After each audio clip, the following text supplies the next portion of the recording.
Billionaire fell for the mysterious pregnant woman after she saved his life.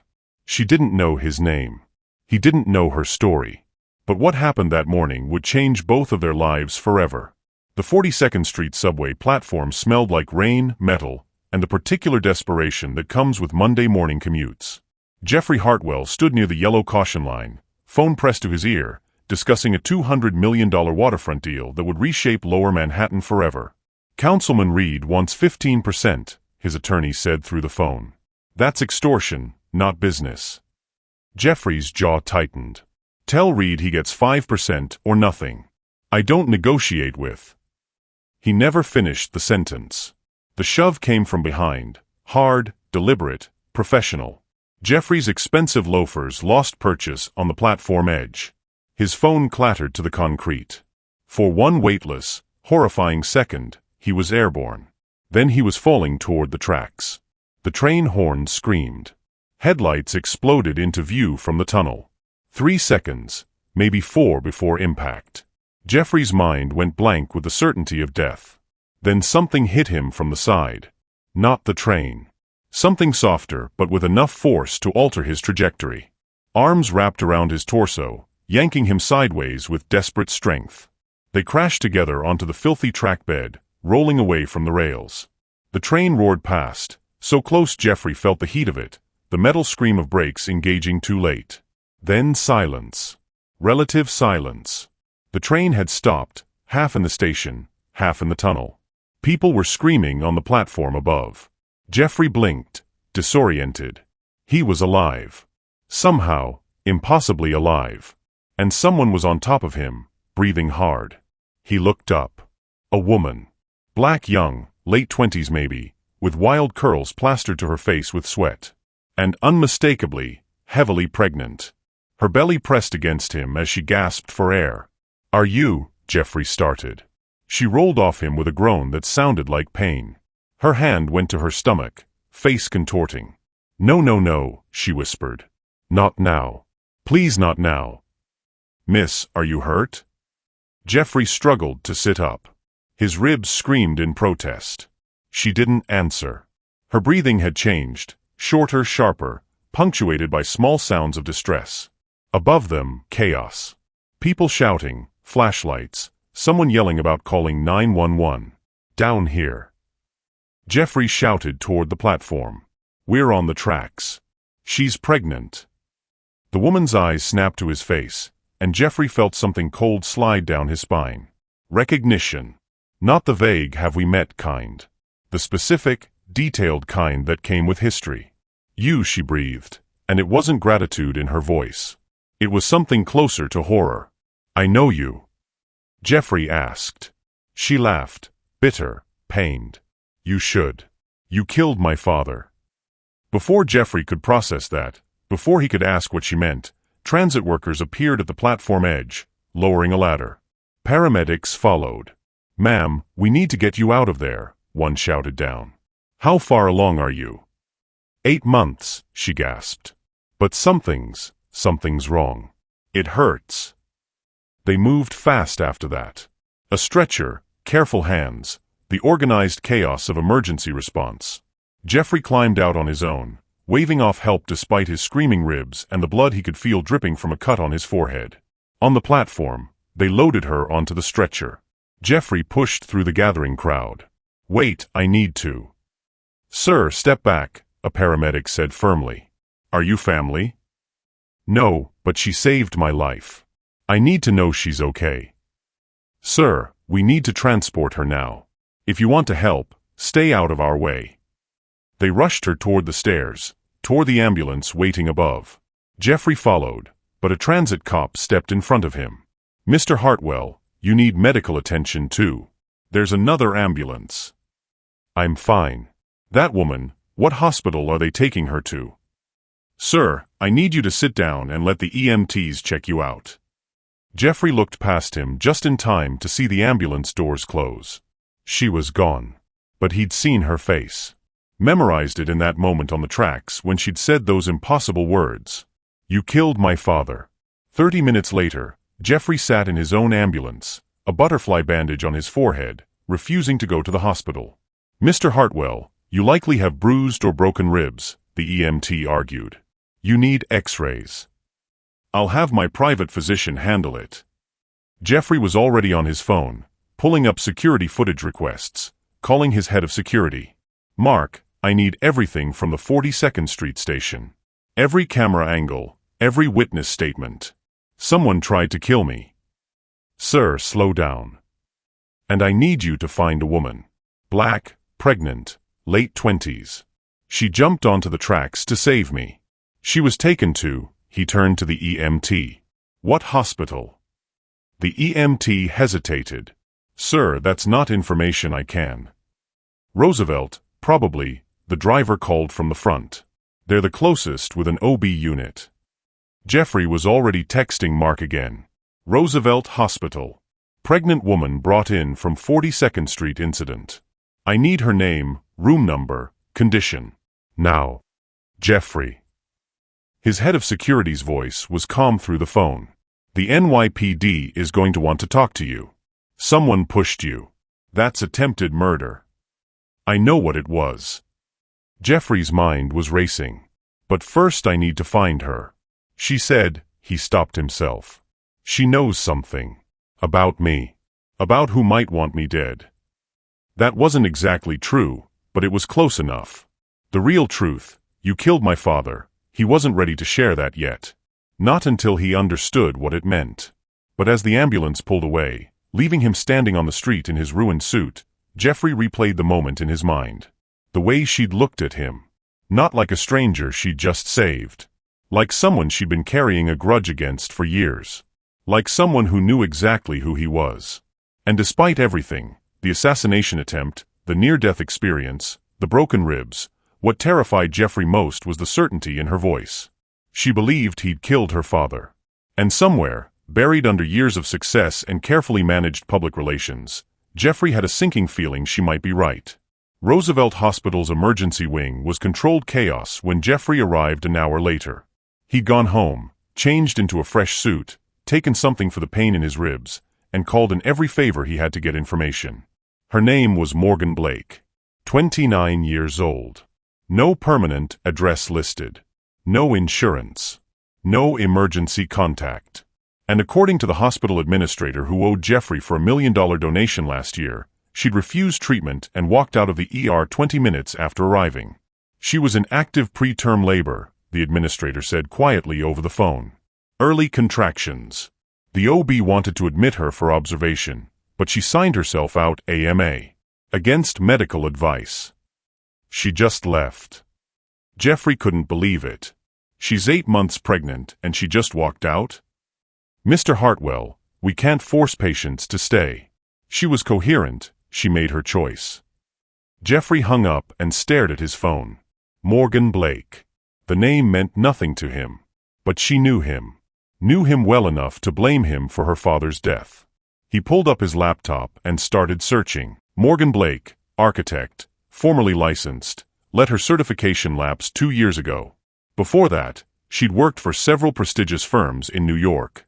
Graduated top of her class from Cornell. Then nothing. No employment records, no address changes, just gone. He dug deeper. Social media accounts abandoned 3 years ago. The last post, a photo of a man and woman, arms around each other, smiling. The caption, finally free. New chapter starts now. Jeffrey clicked on the man's profile. Derek Blake. Husband? The profile was still active, but private. Dead end. He tried something else. Searched for David Blake and Jeffrey Hartwell together. And there it was. A news article from 10 years ago. Construction worker dies in accident at Hartwell Properties site. Jeffrey's blood went cold. He remembered this. Remembered it vividly because it had been one of the worst days of his professional life. David Blake, 48, foreman at a Hartwell Properties construction site in Queens. Fell from scaffolding when support cables snapped. Died on impact. OSHA investigation. Lawsuit from the family. Settlement reached. Confidential terms. Jeffrey had been 38 then, newly appointed CEO after his father's retirement. The lawyers had handled everything. The insurance company paid the settlement. Hartwell Properties released a statement expressing condolences. And then everyone moved on. Everyone except, apparently, David Blake's daughter. Jeffrey sat back, his ribs aching, his mind reeling. Morgan Blake had every reason to hate him, to blame him. Her father had died building Jeffrey's empire. And today, despite that hatred, she jumped onto subway tracks to save his life. Why? Jeffrey found her 3 days later. His private investigator was thorough and discreet. Morgan Blake wasn't easy to track. No permanent address, no credit cards, no digital footprint. But everyone leaves traces. She'd been spotted at a women's shelter in the Bronx. Then at a free clinic in Harlem. Then at a 24-hour laundromat in Washington Heights. The investigator's report painted a grim picture. Morgan Blake was homeless, living out of a 10-year-old Honda Civic with a broken back window and expired registration. Pregnant, alone, with no visible support system. The same Morgan Blake who'd graduated from Cornell with honors. Who'd worked for top architectural firms. Who should have had a bright, successful future. What happened to her? Jeffrey found her on a Wednesday evening, parked under an overpass in a neighborhood where his Tesla drew stares. Her Honda was tucked in the corner, away from streetlights. He could see her silhouette in the driver's seat. He parked 20 feet away and sat there for a moment, uncertain. What was he supposed to say? "Thank you for saving my life. Sorry I killed your father. Can we talk?" Before he could decide, she climbed out of the car. Slower than before, one hand pressed to her lower back, the other cradling her belly. She walked toward a corner store, not looking his direction. Jeffrey got out and followed. She was at the counter, counting out change for a bottle of water and a bag of pretzels, when he walked in. The bell above the door chimed. She turned, saw him, froze. For a moment, neither moved. Then she grabbed her items and pushed past him, heading for the door. "Morgan, wait. Don't." She kept walking. "Please, I just want to talk." "I said don't." She was at her car now, fumbling with keys. Jeffrey caught up, keeping his distance but blocking her path to the driver's door. "You saved my life. The least you can do is let me thank you." She laughed, sharp, bitter. "Thank me? You want to thank me?" "Yes." "Well, I don't want your thanks. I want you to leave me alone." "I can't do that." "Why not?" She turned to face him fully now, and in the dim light, he could see how exhausted she was. Dark circles under her eyes, cheeks hollowed out, shoulders slumped. "Why do you care? You got what you wanted. You're alive. I'm a fun story you can tell at parties. Move on." "Because I need to know why." "Why what?" "Why you saved me." Jeffrey took a careful step closer. "You said I killed your father. You have every reason to hate me.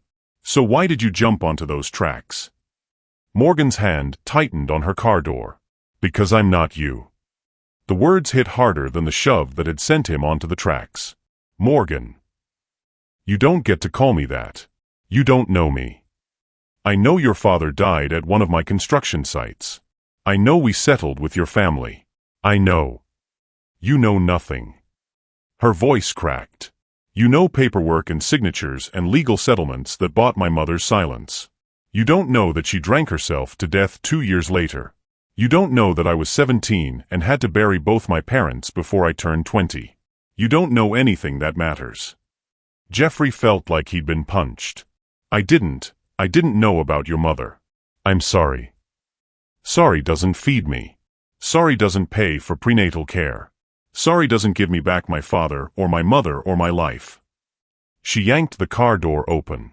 "So take your sorry and your guilt and leave me alone." "Let me help you." "No. You're pregnant, you're homeless." "And whose fault is that?" She whirled on him. "You think this is random? You think I just ended up here by accident? Your company destroyed my family. The settlement you paid? My mother used it for vodka. I got nothing. And when I tried to make something of myself anyway, when I became an architect to honor my father, guess what happened?" Jeffrey waited. "Your industry is small, Mr. Hartwell. Word travels. Firms don't hire people who sued Hartwell Properties. Doesn't matter that I was a minor when it happened. Doesn't matter that I had nothing to do with the lawsuit. Your name is poison, and it poisoned me too. That's not, I didn't know. You didn't want to know. None of you do. You settle, you sign NDAs, you move on. You don't think about the people left behind. She started to get in the car, but Jeffrey saw her wince, saw her hand go to her stomach. Are you okay? Is it the baby? I'm fine. You left the hospital against medical advice. You were in early labor.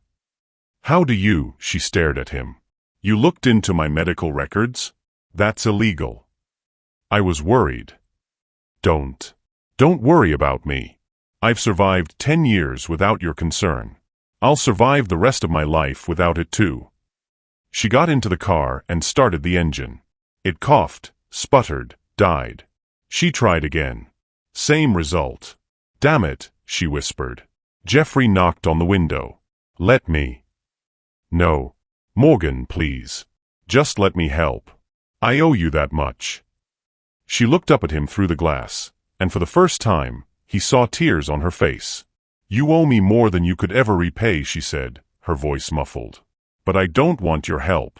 I don't want anything from you except to be left alone. I can't do that. Why not? Because someone tried to kill me on that platform. They pushed me. And you saw it happen. Jeffrey crouched down to her eye level. Which means whoever wants me dead knows you can identify them. You're not safe, Morgan. Whether you like it or not, we're connected now. Her face went pale. You think someone might come after me? I don't know. But I'm not willing to take that chance. She stared at him for a long moment. Then she tried the engine again. This time it didn't even sputter. Jeffrey pulled out his phone. I'm calling you a tow truck. And a hotel room. Just for tonight. You don't have to see me again after that. But please, let me make sure you're safe. I don't want your money. It's not about money.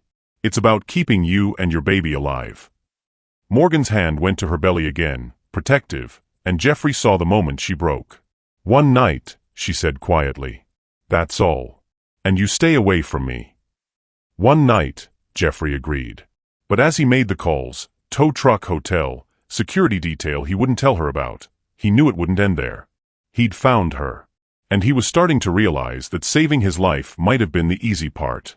Understanding why, and what he'd taken from her, that was going to require something he hadn't given in a very long time. The truth. The Courtyard by Marriott in Midtown wasn't the Ritz, but it was clean, safe, and had 24-hour security. Jeffrey had chosen it deliberately, somewhere comfortable but not ostentatious. He didn't want Morgan to feel like he was trying to buy her gratitude. He watched from his car as she checked in, using the reservation he'd made under her name. She didn't look back at him. Didn't wave or acknowledge him in any way. Just took her room key and disappeared into the elevator. Jeffrey's phone buzzed. Mark, his head of security. She's checked in. I've got 2 guys on the hotel, rotating shifts. Nobody gets near her floor without us knowing. She can't know they're there, Jeffrey said. If she figures out I have security on her, she'll run. Understood. What about you? You coming back to the penthouse? Jeffrey stared at the hotel entrance. Soon. I need to make a call first. He hung up and dialed his attorney, David Chun. It's almost midnight, David answered groggily. I need everything we have on the David Blake case. The construction accident. 10 years ago. Silence. Then more alert, Jeffrey, why? Because his daughter just saved my life and I need to understand what really happened. That case is sealed. Settlement terms included non-disclosure. I don't care about the NDA. I want the truth.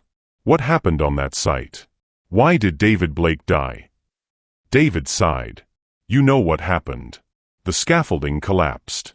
OSHA found safety violations. What kind of violations? Jeffrey. What kind? His voice was harder now. Faulty cables, inadequate safety harnesses, rushed inspection timelines.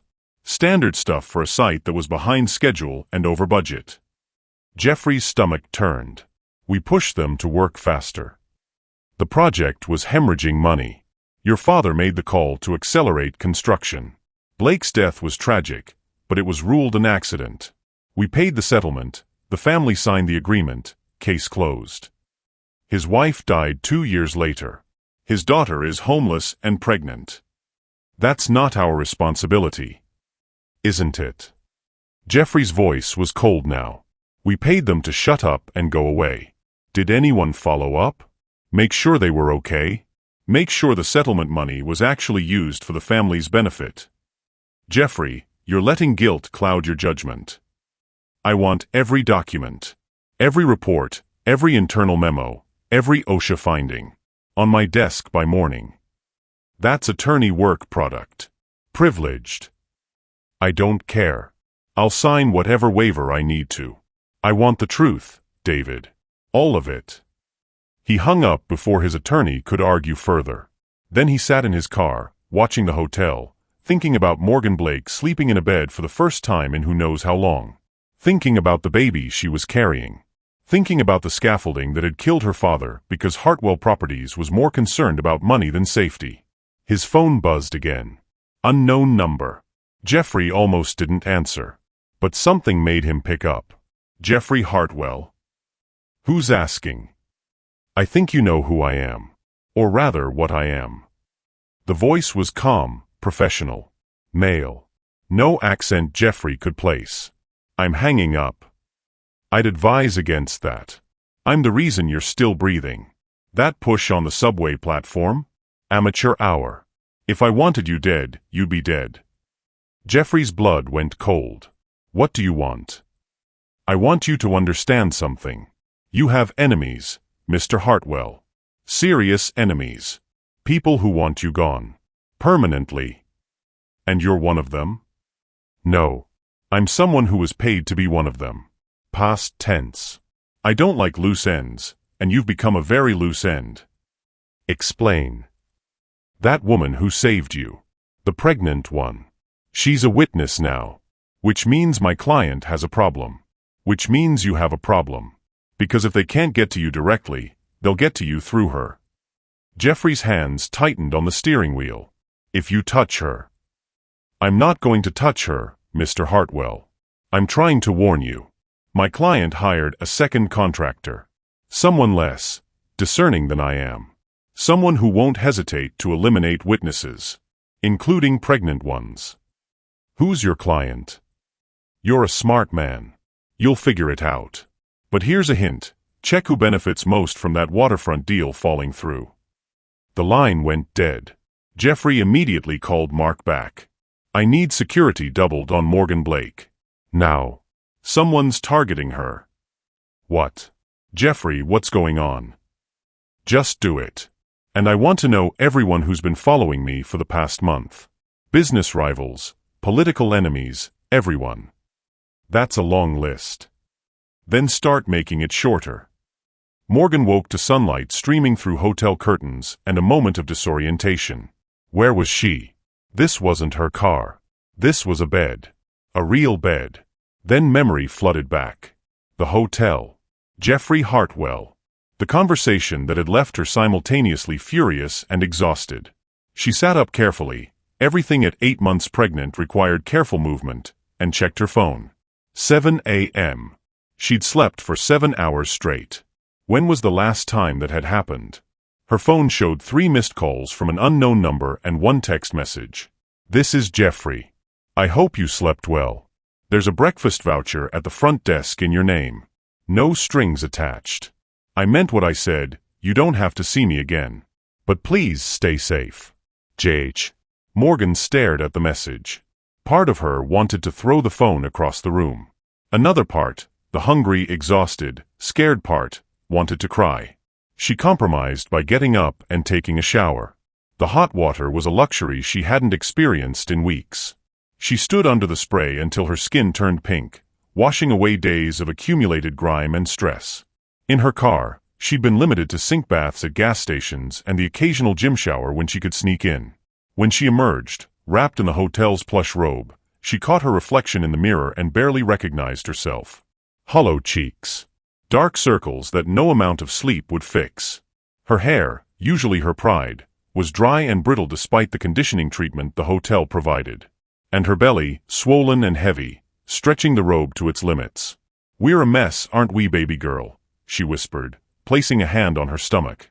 The baby kicked in response, and Morgan smiled despite everything. She'd found out the sex 3 months ago at the free clinic. A girl. A daughter. She was going to name her Hope, because that's what she represented. Hope for a future that wasn't defined by the past. Hope that Morgan could be a better mother than her own mother had been. Hope that maybe, somehow, things would work out. Even when everything suggested they wouldn't. Morgan dressed in her cleanest clothes, which weren't very clean, and headed downstairs. The breakfast voucher was indeed at the front desk, and despite her pride screaming at her not to accept Jeffrey's charity, her stomach won the argument. She loaded her plate with eggs, fruit, toast, food she hadn't been able to afford in weeks, and found a corner table away from the other guests. She was halfway through her second helping when someone sat down across from her. Not Jeffrey. A woman. Black, 50s, dressed in scrubs with a hospital ID badge clipped to her pocket. Morgan Blake. Morgan's guard went up immediately. "Who's asking?" "My name is Dr. Keisha Washington. I'm an OB-GYN at Roosevelt Hospital. I was on duty 3 days ago when you came in. I signed myself out. I'm fine." "You were having contractions at 32 weeks. That's not fine." Dr. Washington's voice was gentle but firm. "May I sit?" Morgan wanted to say no, but something about the woman's kind eyes made her nod. Dr. Washington sat, placing a file folder on the table. "I'm not here in any official capacity. Nobody sent me. But when I heard your name connected to the Jeffrey Hartwell subway incident, I got curious. Started asking questions." "Questions about what?" "About why a woman in preterm labor would refuse treatment and walk out of the hospital. About why she has no insurance, no listed address, no support system." Dr. Washington opened the folder. "And why she's living out of a car with a broken window." Morgan felt her face flush with shame. "How did you?" "I've been doing this job for 25 years. I know when someone's in trouble." The doctor's voice softened. "You can't give birth in a car, Morgan. You know that, right?" "I'll figure something out." "Will you? Because right now, you're one bad contraction away from delivering prematurely in a parking lot. Is that what you want for your daughter?" Morgan's eyes stung with tears she refused to let fall. "What I want doesn't matter. I can't afford a hospital birth. I barely have enough money for gas and food. So yes, maybe I will give birth in a parking lot. It won't be the first undignified thing I've done to survive." Dr. Washington reached across the table and took Morgan's hand. "I'm not here to judge you. I'm here to help. There are programs. I've tried the programs. I make too much money on paper because I still have freelance design work that comes through occasionally. But it's not consistent, and it's not enough, but it disqualifies me from assistance." "Then let me ask you something else. Jeffrey Hartwell wants to help you. Why won't you let him?" Morgan pulled her hand back. "Did he send you?" "No. But I know he's paying for this room. I know he's been trying to track you down. And I know that man feels guilty about something. He should feel guilty. His company killed my father." Dr. Washington didn't look surprised. "I thought it might be something like that." She closed the folder. "Morgan, I'm not going to tell you what to do. But I am going to tell you what's going to happen if you keep living the way you are. That baby is under stress. Your body is under stress. You're malnourished, sleep-deprived, and exhibiting signs of depression. If you go into labor right now, there's a high risk of complications. For you and for her. So what do you want me to do? Take his money? Let him ease his conscience while I become his charity case? I want you to survive. And I want your baby to survive. Whether that means accepting help from Jeffrey Hartwell or finding another solution, that's up to you. But pride isn't going to keep you alive." The doctor stood, leaving her business card on the table. "My number's on there. Call me anytime, day or night. And Morgan? There's no shame in accepting help. Especially when a child's life is at stake." She left, and Morgan sat alone with her half-eaten breakfast and her crushing reality. Dr. Washington was right. She knew it. Her pride was going to get her daughter killed. But the thought of accepting help from Jeffrey Hartwell, from the man whose company had destroyed her family, felt like a betrayal of everything her father had stood for. She was still wrestling with this when her phone buzzed. Another unknown number. She almost didn't answer. Hello. Heavy breathing. Then, you should have minded your own business. Morgan's blood went cold. Who is this? You saw something you shouldn't have seen. On that subway platform. And now you're going to pay for it. I don't know what you're. The pregnant bitch who saved Jeffrey Hartwell. Yeah, I know who you are. I know where you are. And I know you're alone.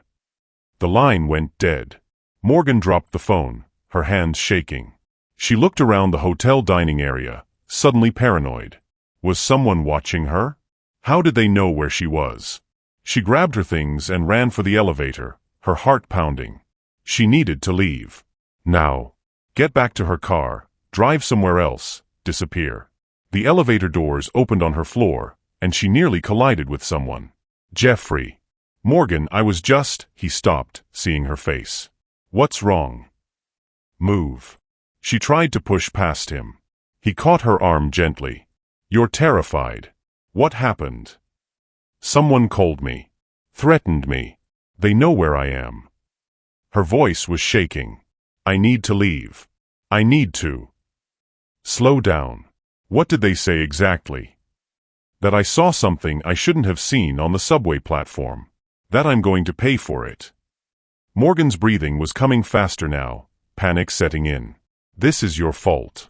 If I hadn't saved you. You're right. It is my fault. Jeffrey's voice was calm, steady. But running isn't going to keep you safe. Whoever called you, they've already found you once. They'll find you again. Then what am I supposed to do? Let me help. Really help. Not just a hotel room for one night. Real protection. My security team, a safe place to stay, resources too. No. Morgan pulled away from him. I told you. I don't want your help. Even if it means keeping your baby safe.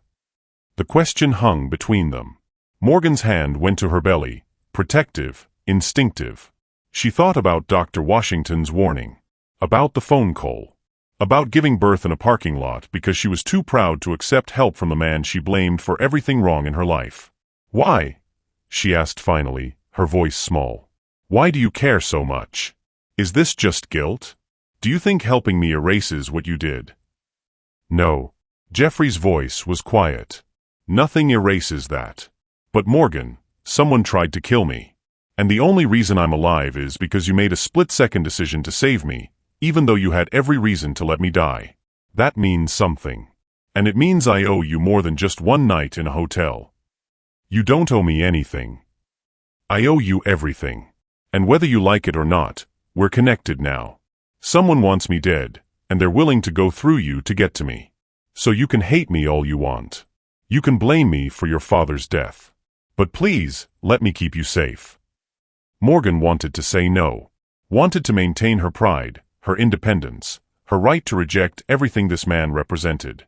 But then the baby kicked, hard enough that she gasped, and she remembered Dr. Washington's words. Pride isn't going to keep you alive. One condition, she said finally. Anything. I want the truth. About my father's death. Not the sanitized version your lawyers gave us. Not the settlement agreement bullshit. The real truth. What happened on that construction site? Jeffrey's face went pale. Morgan. That's the price. You want to protect me? Fine. But I want to know exactly what you're protecting me from. And I want to know what you did that made my father's death your fault. For a long moment, Jeffrey just looked at her. Then he nodded slowly. Okay. You'll get the truth. All of it. Even the parts that make me look like exactly what you think I am. Which is a man who chose money over safety. Who let his father's ambition override his own conscience. Who paid your family to go away because it was easier than facing what we'd done. Morgan felt her eyes sting again. At least you're honest about it. I haven't been honest about much lately, but I will be with you. Starting now. He pulled out his phone. My head of security is downstairs. He'll take you somewhere safe, not my penthouse, somewhere neutral. You'll have privacy, security, everything you need. And tonight, I'll bring you everything from my father's files about the accident. Every document, every report, every internal memo we have. You'll know exactly what happened. Why would you do that? It could destroy you. Because you're right. You deserve the truth. And because, he paused, choosing his words carefully. Because maybe it's time I stopped running from what I helped cover up. Morgan studied his face, looking for the lie, the manipulation, the angle. She didn't find one.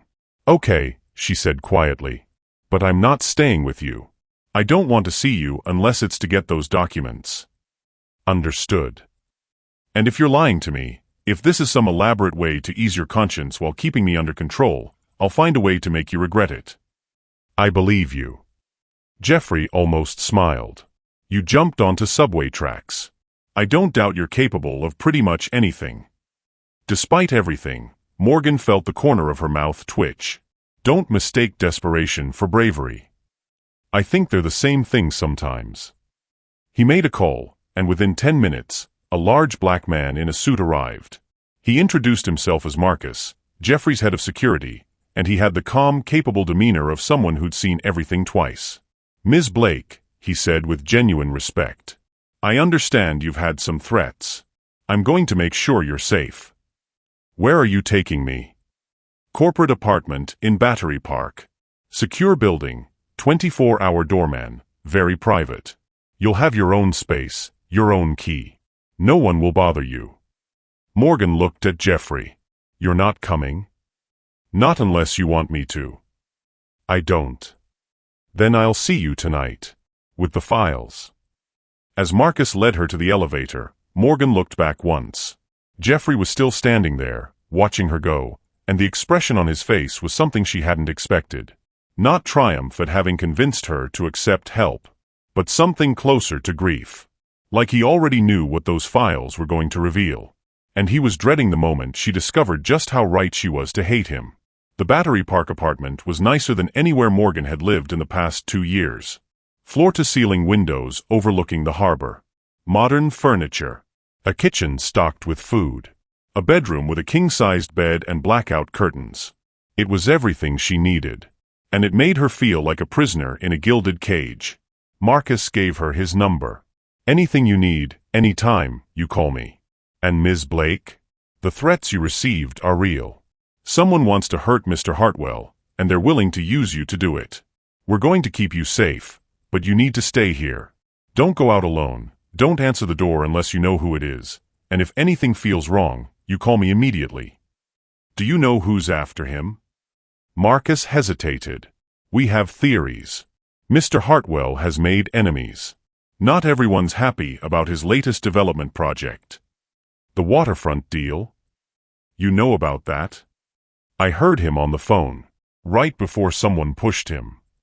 Marcus's expression sharpened. What exactly did you hear? Something about Councilman Reed wanting 15%. Jeffrey said it was extortion. Reed. Marcus pulled out his phone, typing rapidly. That's interesting. Why?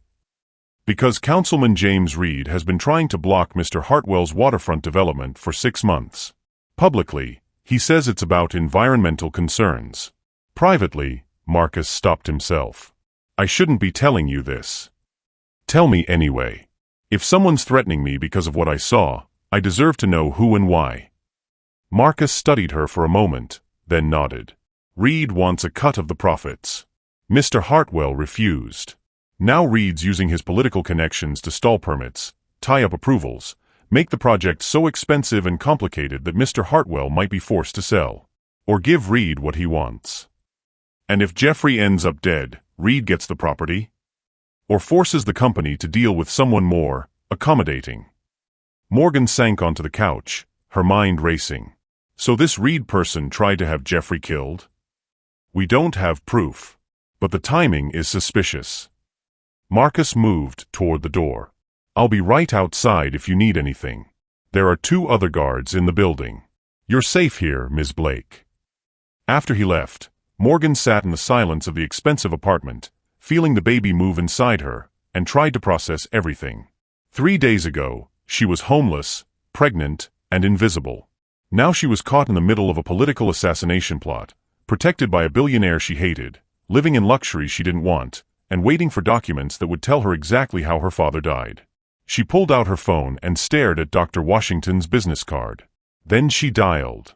"Dr. Washington. It's Morgan Blake. You said to call if I needed help." "I did. What's wrong?" "Everything. And I don't know what to do about it." "Start from the beginning," the doctor said gently. "Tell me what's happening."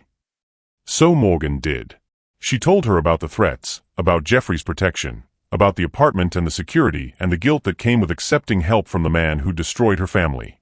Dr. Washington listened without judgment. When Morgan finished, the doctor was quiet for a moment. Then, "It sounds to me like you're doing exactly what you need to do. You're accepting help to keep your baby safe. That's not weakness, Morgan. That's love." "But I hate him. How can I accept help from someone I hate?" "Because love for your child is stronger than hate for him.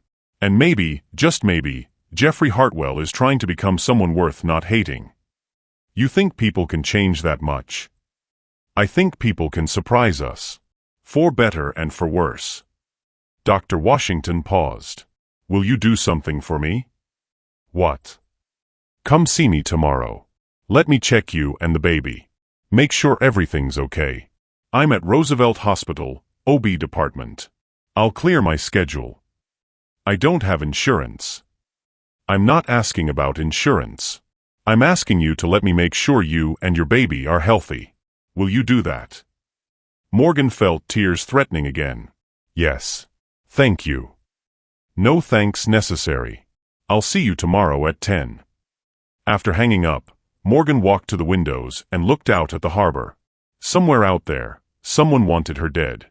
Somewhere in this city, Jeffrey Hartwell was gathering documents that would explain how her father died. And inside her, a baby girl was growing, completely unaware of the chaos her mother's life had become. "We're going to be okay," Morgan whispered, hand on her belly. "I promise. We're going to survive this." She just hoped it was a promise she could keep. That evening, Jeffrey arrived at exactly 7 p.m., as promised. He looked exhausted, dark circles under his eyes, hair slightly disheveled, tie loosened. He carried a thick leather messenger bag. Marcus let him in, then stationed himself outside the door. "Did you eat?" Jeffrey asked. "There's food here. I'm fine." "Right. Of course." He set the bag on the coffee table. "Everything's in here. Every document we have related to your father's accident." Morgan stared at the bag like it might explode. "All of it." "All of it. Including things I hadn't seen before today. Things my father kept from me. Things our lawyers buried." Jeffrey's voice was hollow. "Morgan, before you look at this, I need to tell you something." "What?" "I was wrong. About what happened to your father. I believed it was a tragic accident. Poor safety protocols, bad luck, the kind of thing that happens in construction. But I was wrong." Morgan's heart started pounding. "What do you mean?" "Someone called me last night. The person who pushed me on the subway platform. He warned me that you were in danger because you're a witness. And he told me to look into who benefits from my waterfront deal failing." "Councilman Reed." Jeffrey's eyes widened. "Marcus told you." "He said Reed wants a cut of your profits and you refused." "It's more than that." Jeffrey pulled a folder from the bag. "After that call, I had my team dig into Reed's background. His political connections, his business dealings, his past. And we found something. 10 years ago, Reed was on the City Planning Commission. He approved the permits for the Queens construction site where your father died." Morgan's blood ran cold. "What are you saying?" "I'm saying that site was flagged for safety violations before construction even started. Multiple inspectors raised concerns.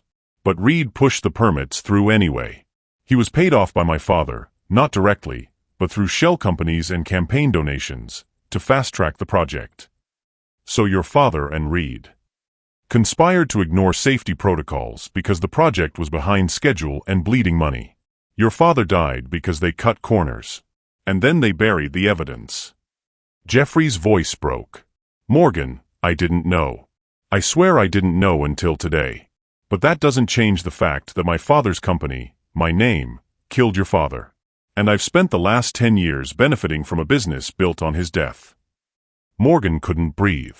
Couldn't move. The room was spinning. Where's Reed now? She asked, her voice deadly calm. Still on the city council. Still taking bribes. Still approving projects that cut corners. Still getting people killed. Jeffrey met her eyes. And still trying to extort me. But now I know why. He can't afford for me to look too closely at his past dealings. Because if I do, I'll find the connection to your father. And to every other worker who died on projects he approved. How many others? We found records of 3 other construction deaths on Reed-approved projects over the past 15 years. All ruled accidents. All settlements paid. All families silenced. Morgan stood up, needing to move, needing to do something with the rage coursing through her. He's still out there, she whispered. Still killing people. Still profiting from it. Not for long. Jeffrey stood too. I'm going to the press. I'm going to expose him. All of it, the bribes, the safety violations, the deaths. Including your father's. That will destroy your company too. Your father's legacy.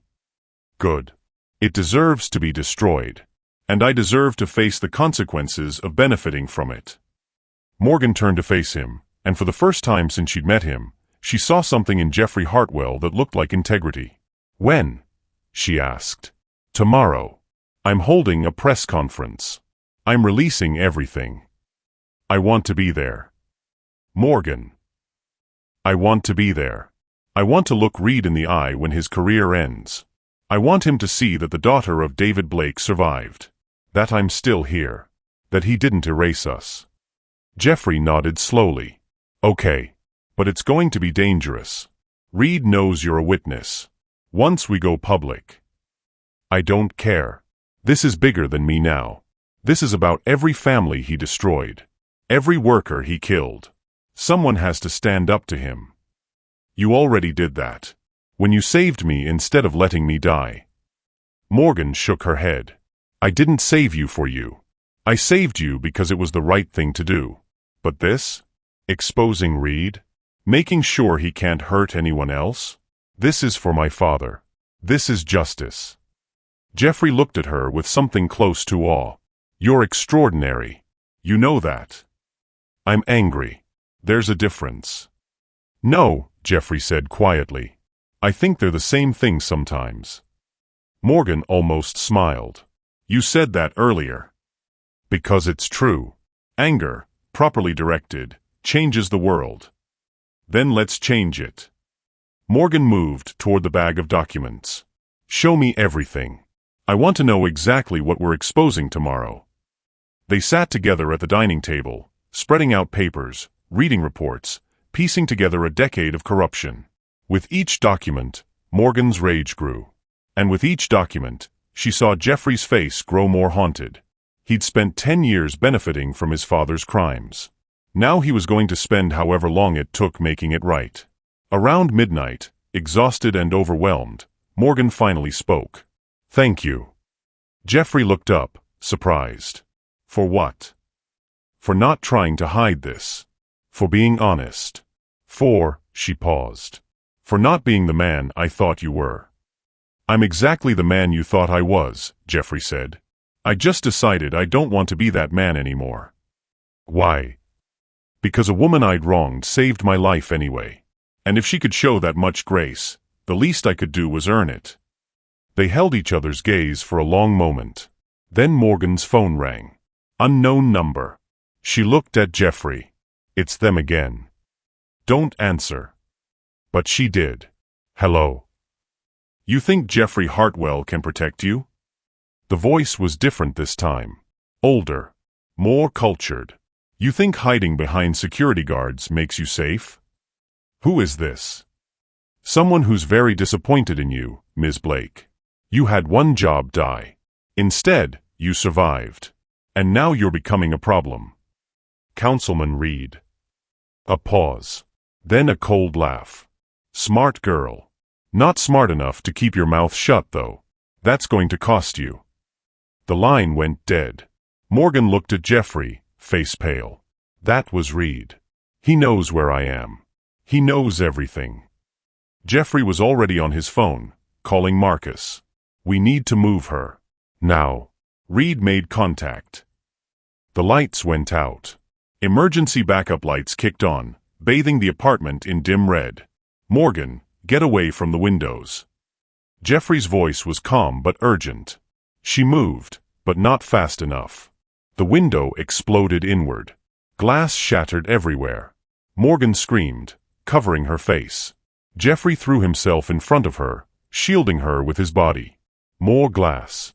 Something hit the floor and rolled. Gas grenade. Jeffrey shouted, "Cover your mouth." But it was too late. White smoke was already filling the room. Morgan's eyes burned. Her throat closed. She couldn't breathe. Strong arms grabbed her. Jeffrey, pulling her toward the door. But the smoke was too thick, too fast. The last thing she saw before consciousness faded was Jeffrey's face above hers, saying something she couldn't hear. Then darkness. Morgan woke to the taste of blood in her mouth and the sound of water dripping somewhere in the darkness. Her head pounded. Her throat burned. And when she tried to move, she realized her hands were bound behind her back. Jeffrey.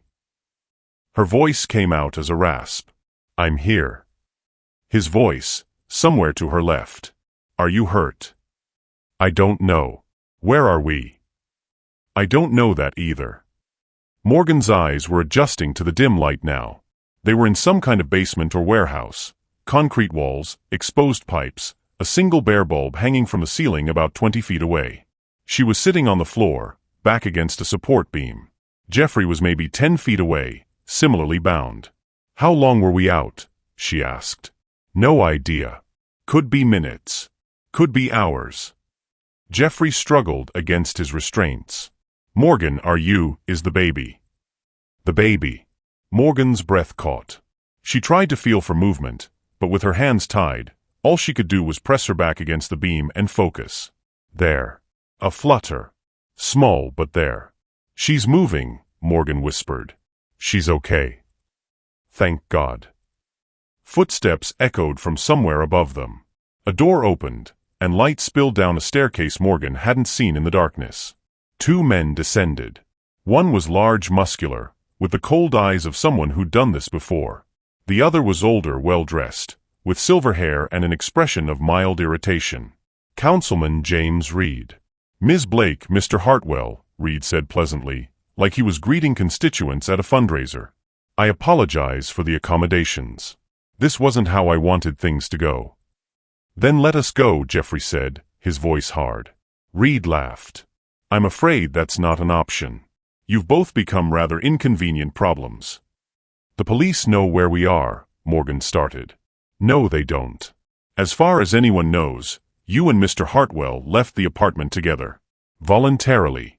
There's no crime, no kidnapping, no evidence of foul play. Just 2 adults who decided to go somewhere private to discuss matters of mutual interest. You're insane, Morgan spat. I'm practical. Reed pulled up a metal folding chair and sat down, crossing his legs. You see, I've spent 20 years building a very lucrative career. Construction permits, zoning approvals, environmental waivers. There's a lot of money in saying yes to the right people. And I've been very good at saying yes. You've been killing people, Jeffrey said. I've been approving projects. What happens on those sites? That's not my responsibility. I'm just a civil servant doing my job. You took bribes to approve unsafe projects. You got my father killed. Reed looked at Morgan with something approaching sympathy. David Blake. Yes, I remember him. Good man. Unfortunate accident. But these things happen in construction, Ms. Blake. It's a dangerous industry. It was murder, Morgan said, her voice shaking with rage. You knew those safety violations existed. You approved the project anyway. For money. For economic development, Reed corrected. Jobs, Ms. Blake. Tax revenue. Progress. Your father's death, while tragic, contributed to the greater good of this city. Morgan lunged forward, forgetting she was tied. The rope cut into her wrists. You son of a... Careful, Reed said, his voice suddenly cold. You're pregnant. Stress isn't good for the baby. The threat was clear. Jeffrey spoke up, his voice measured. What do you want, Reed? You've got us. You've made your point. What's the end game here? The end game is simple. You both disappear. Mr. Hartwell, you have a history of, let's call it eccentricity. Leaving your company, dropping out of sight, people will believe it. Especially after you've been acting erratically lately. Paranoid. Making wild accusations about corruption. And Morgan. Ms. Blake is unfortunately unstable. Homeless, pregnant, no family, no support system. A tragedy waiting to happen. When her body is found, if it's found, people will assume she couldn't cope with her circumstances. Maybe she sought help from Mr. Hartwell, you tried to help her, things went wrong. Who knows? The story writes itself. Morgan felt ice in her veins. You're going to kill us. I'm going to make you disappear. There's a difference. People will know, Jeffrey said. My security team, my lawyers. Your security team thinks you left voluntarily. Your lawyers have no idea where you are. And by the time anyone starts asking questions, you'll both be gone. Erased. Reed stood.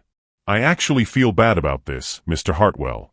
You could have just given me what I wanted. 15%. That's all. But you had to be difficult.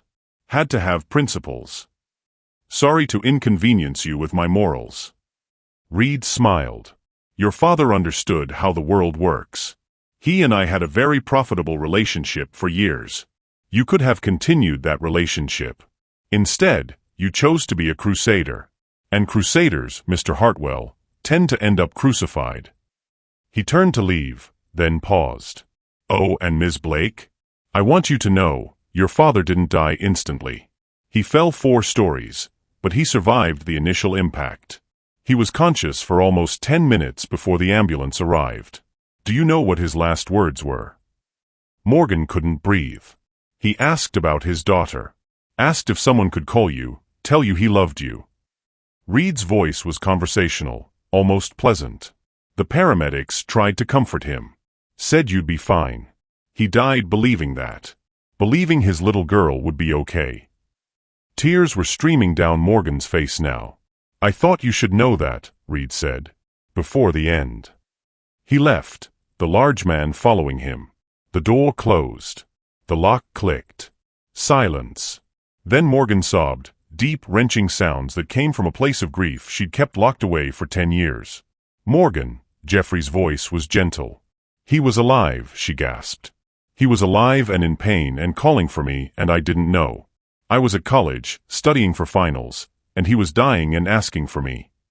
It's not your fault. I should have been there. I should have. You were 19 years old. You couldn't have known. You couldn't have done anything. I could have told him I loved him one more time. Her voice broke. I could have been there. I could have. The baby kicked. Hard. Morgan gasped, the grief momentarily overshadowed by physical sensation. Morgan? What's wrong? The baby. She's, another kick, harder this time. Something's wrong. Something's. Pain. Sharp, sudden, radiating from her abdomen. Not a kick. A contraction. No, Morgan whispered. No, not now. Morgan, talk to me. I'm having contractions. Real ones. Another wave of pain. The stress, the gas, I'm going into labor. Jeffrey's face went pale in the dim light. How far apart? I don't know. That was the second one. Maybe 3 minutes. Okay, we need to get out of here. Now. We're tied up in a basement. How? I don't know, but we're going to figure it out. Jeffrey was struggling against his bonds now, twisting his wrists, trying to find any give in the rope. Because you are not giving birth in this place. You hear me? Not here. Morgan wanted to argue, wanted to point out that biology didn't care about their circumstances. But another contraction hit, and all she could do was breathe through it. When it passed, she looked at Jeffrey. Really looked at him.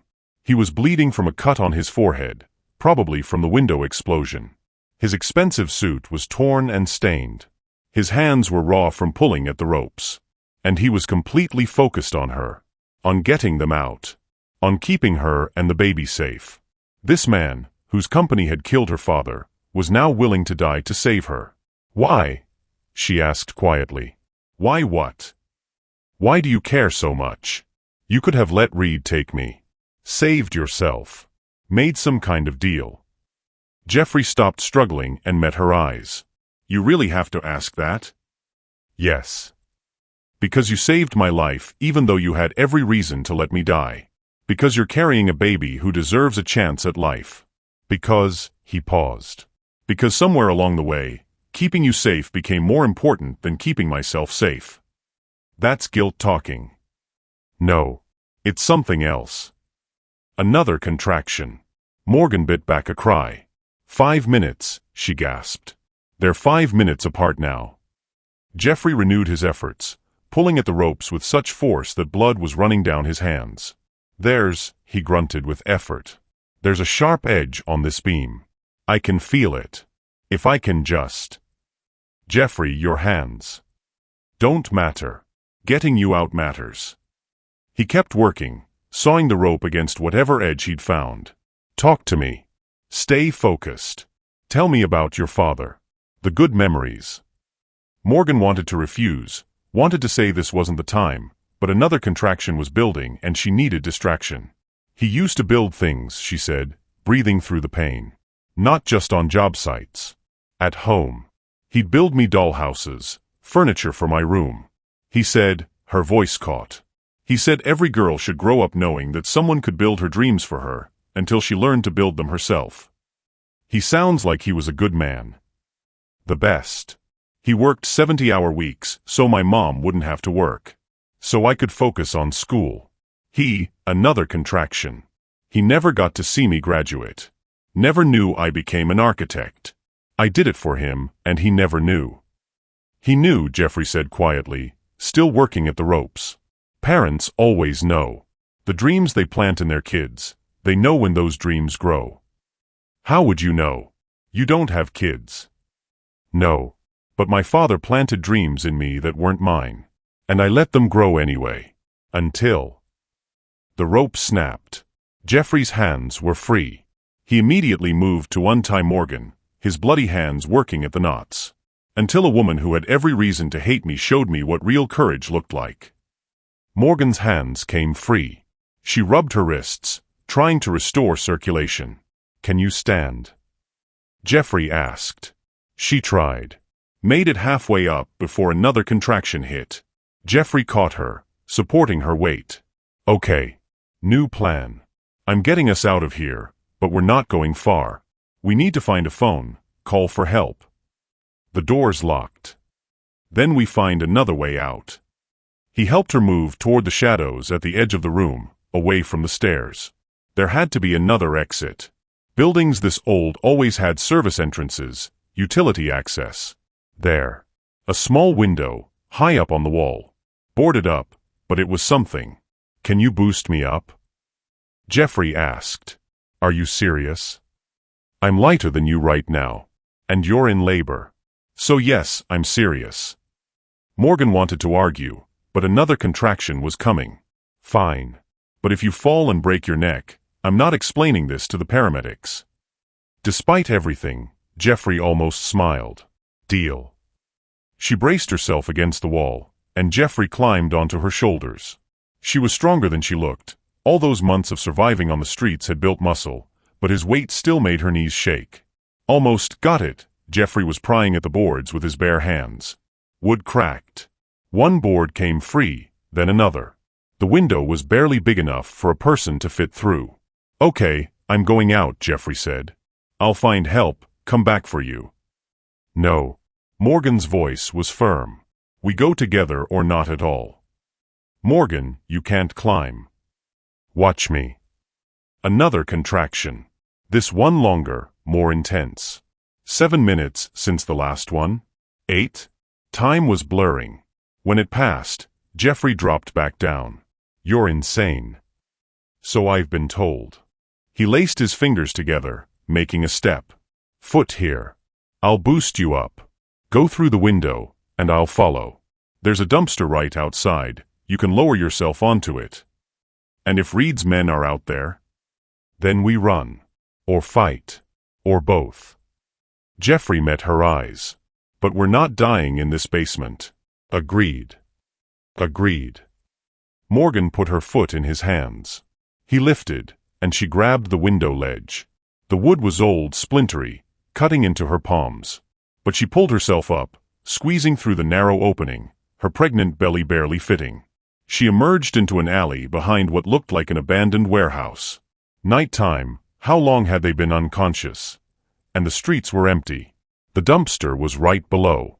She lowered herself as carefully as she could, then dropped the last few feet. Pain shot through her ankles, but she stayed upright. Jeffrey came through the window seconds later, landing beside her with more grace.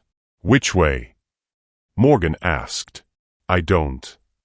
Shouts from inside the building. They'd been discovered. Run, Jeffrey said. They ran. Morgan's body screamed in protest. Every step was agony. Another contraction was building. She could feel it, the pressure, the pain, but she pushed through it. Jeffrey stayed beside her, one hand on her elbow, supporting her. They emerged onto a street, industrial area, abandoned buildings, no traffic. No people. There. Jeffrey pointed to a light in the distance. Gas station. Phone. They ran toward it, Morgan's breath coming in gasps. The contraction hit mid-stride, and she stumbled. Jeffrey caught her. Keep moving. Just a little farther. Behind them, more shouts. Footsteps. The gas station was 50 feet away. 40. 30. A car screeched around the corner. Reed's men. Go. Jeffrey pushed Morgan toward the gas station. I'll slow them down. No. But he was already turning, putting himself between her and the approaching car. The car didn't slow down. Jeffrey stood his ground. At the last second, he dove aside, rolling. The car swerved, clipped a street sign, crashed into a parked vehicle. Morgan reached the gas station, burst through the door. The attendant, a young kid, maybe 20, stared at her. Call 911, she gasped. Now. People trying to kill us. Another contraction. This one so intense she collapsed. Ma'am, oh my God, are you pregnant? Call 911. The kid grabbed the phone, dialing with shaking hands. Jeffrey burst through the door, blood streaming from a new cut on his arm. Is she? I'm fine, Morgan managed. Baby's coming. Ambulance is on the way, the kid said, phone pressed to his ear. They said don't move her. Baby's coming too fast. Jeffrey dropped to his knees beside Morgan. You're going to be okay. Both of you. Jeffrey, Morgan grabbed his hand. I'm scared. I know. But you're the bravest person I've ever met. You jumped onto subway tracks. You survived 10 years of hell. You can do this. The gas station door burst open again. Reed's large henchman, gun drawn. The attendant screamed. Jeffrey stood, shielding Morgan with his body. Don't move, the man said. No. I said move. Shoot me. Go ahead. But you're not touching her. The man's finger tightened on the trigger. Sirens wailed in the distance. Getting closer. The henchman hesitated, looked toward the sound, then back at Jeffrey. Reed's going down, Jeffrey said quietly. The police will find our location data, the evidence in my apartment. It's over. Killing us now just makes it worse for him. For you. The sirens were closer now. Flashing lights visible through the gas station windows. The henchman lowered his gun and ran. Jeffrey collapsed beside Morgan, shaking. You stood in front of a gun, Morgan gasped. You jumped in front of a train. I was just returning the favor. Despite the pain, despite everything, Morgan laughed. Then groaned as another contraction hit. Jeffrey, the baby, she's really coming. I know. But help's here. Listen, the sirens were right outside now. You're going to be fine. Both of you. The gas station filled with paramedics, police, chaos. Someone was examining Morgan. Someone else was wrapping Jeffrey's bleeding arm. We need to transport her now, a paramedic said. Labor's too advanced. We might not make it to the hospital. Then deliver here, Jeffrey said. Whatever she needs. Just save them. The paramedic looked at Morgan. Ma'am, do you consent to having this man present for delivery? Morgan looked at Jeffrey, this man she'd hated, this man who'd just taken a bullet for her, this man who'd somehow become the only person she trusted in the world. Yes, she whispered. I want him here. What happened next was chaos and beauty and terror and joy all mixed together. The paramedics worked with practiced efficiency, but there was no time to move her. The baby was coming now.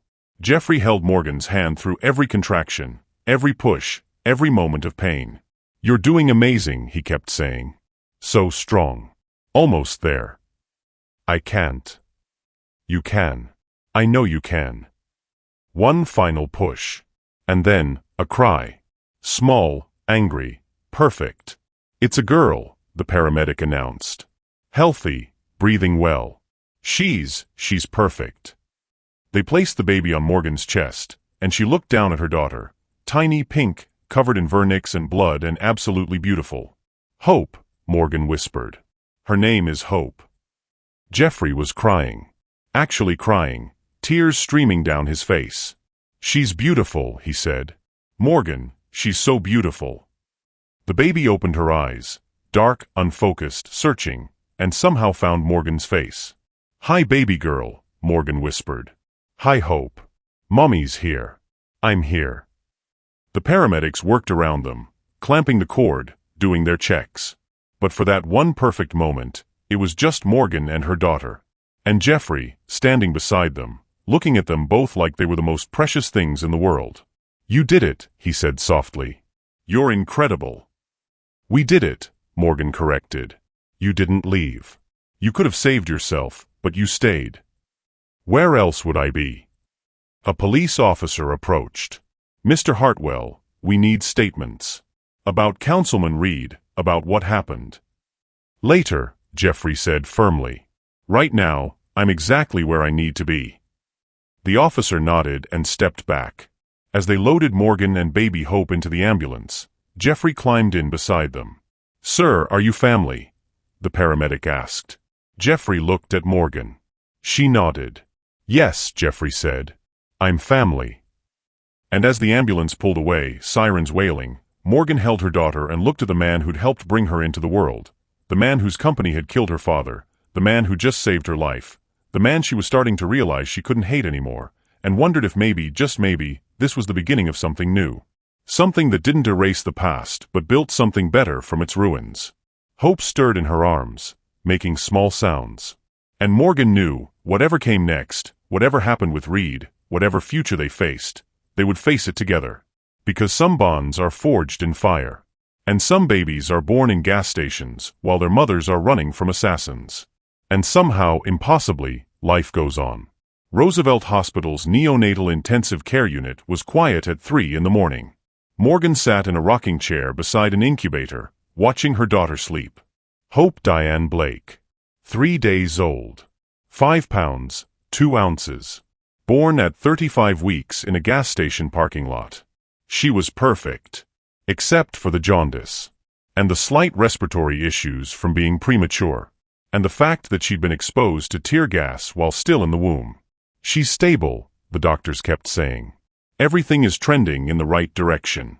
She just needs time. Time. Something Morgan had spent 3 days desperately trying to give her daughter while the world exploded around them. The story had broken the morning after Hope's birth. Not the way Jeffrey had planned, with a carefully orchestrated press conference, but faster, through leaked police reports and emergency room documentation. Billionaire Jeffrey Hartwell and pregnant woman kidnapped by political conspiracy. Councilman James Reed suspected in multiple deaths. Baby born during escape from attempted murder. The media had descended like locusts. Cameras outside the hospital, reporters shouting questions, police setting up barricades. Morgan had refused all interviews. She'd barely left the NICU except to sleep a few hours in the private room Jeffrey had arranged for her. Speaking of Jeffrey. Hey, his voice came from the doorway. I brought coffee. And those pastries you liked from the cafeteria. Morgan looked up. He looked as exhausted as she felt. 4 days without proper sleep, a bandaged arm from where Reed's henchman had grazed him with the car, dark circles under his eyes. But he showed up. Every morning, every evening. Sitting with her in the NICU when visiting hours allowed. Bringing food she barely touched. Making sure she had everything she needed. You should be resting, Morgan said. So should you. Jeffrey set the coffee and food on the small table, then moved to look at Hope in her incubator. How is she? Bilirubin levels are improving. Respiratory numbers are good. They might move her out of NICU in another day or two. Morgan's voice was flat, exhausted. After that, we can go home. Wherever home is. Jeffrey glanced at her. You don't have an apartment anymore? I had a car. With a broken window. Pretty sure it got towed while we were being kidnapped. Morgan. I know. You'll help. You've been helping. She stopped, emotions threatening to overwhelm her. I don't know how to do this, Jeffrey. Be a mother. Keep her safe. Navigate whatever this is between us. I don't know how to do any of it. Jeffrey pulled up another chair and sat beside her. You've been doing it. For 3 days, you've barely left her side. That's being a mother. That's just sitting here feeling helpless while machines do the work. No. That's showing up. Being present. Loving her even when it's scary and hard. He paused. You're already a better mother than you give yourself credit for. Morgan felt tears threaten. She'd been crying so much lately. Hormones, trauma, exhaustion, everything hitting at once. The press is calling me a hero, she said quietly. For saving you, for surviving, for giving birth while running from assassins. But I don't feel like a hero. I feel like I'm barely holding it together. That's what heroes feel like, Jeffrey said. The holding it together when everything's falling apart? That's the definition. Hope stirred in her incubator, tiny fists clenching and unclenching. The monitors beeped softly, tracking her vitals. She has your determination, Jeffrey observed. Stubborn little fighter. She has to be. She came into this world in a gas station. If that doesn't make you a fighter, nothing will. They sat in comfortable silence for a moment, watching Hope sleep. Then Jeffrey spoke, his voice careful. Morgan, there's something I need to tell you. About Reed. About what we've found. Morgan's stomach tightened. What? The police have been going through Reed's records. Business dealings, financial transactions, all of it. And they found something.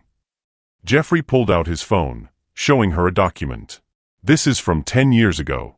A shell company that paid your mother's settlement. Okay. That company was owned by Reed. Not my father's company. Reed paid the settlement directly. Morgan's mind raced. Why would Reed pay? Because he had more to lose than we did. My father's company faced liability for the safety violations. But Reed? He'd approved those violations. If the investigation had gone deeper, if anyone had looked at who signed off on the permits, his whole operation would have collapsed. So he paid my mother to make sure she didn't talk. And he made it look like it came from Hartwell Properties. We thought we'd paid the settlement. But he did it, using our name as cover. He bought your mother's silence, and we never knew. Morgan felt rage building. He paid her with blood money.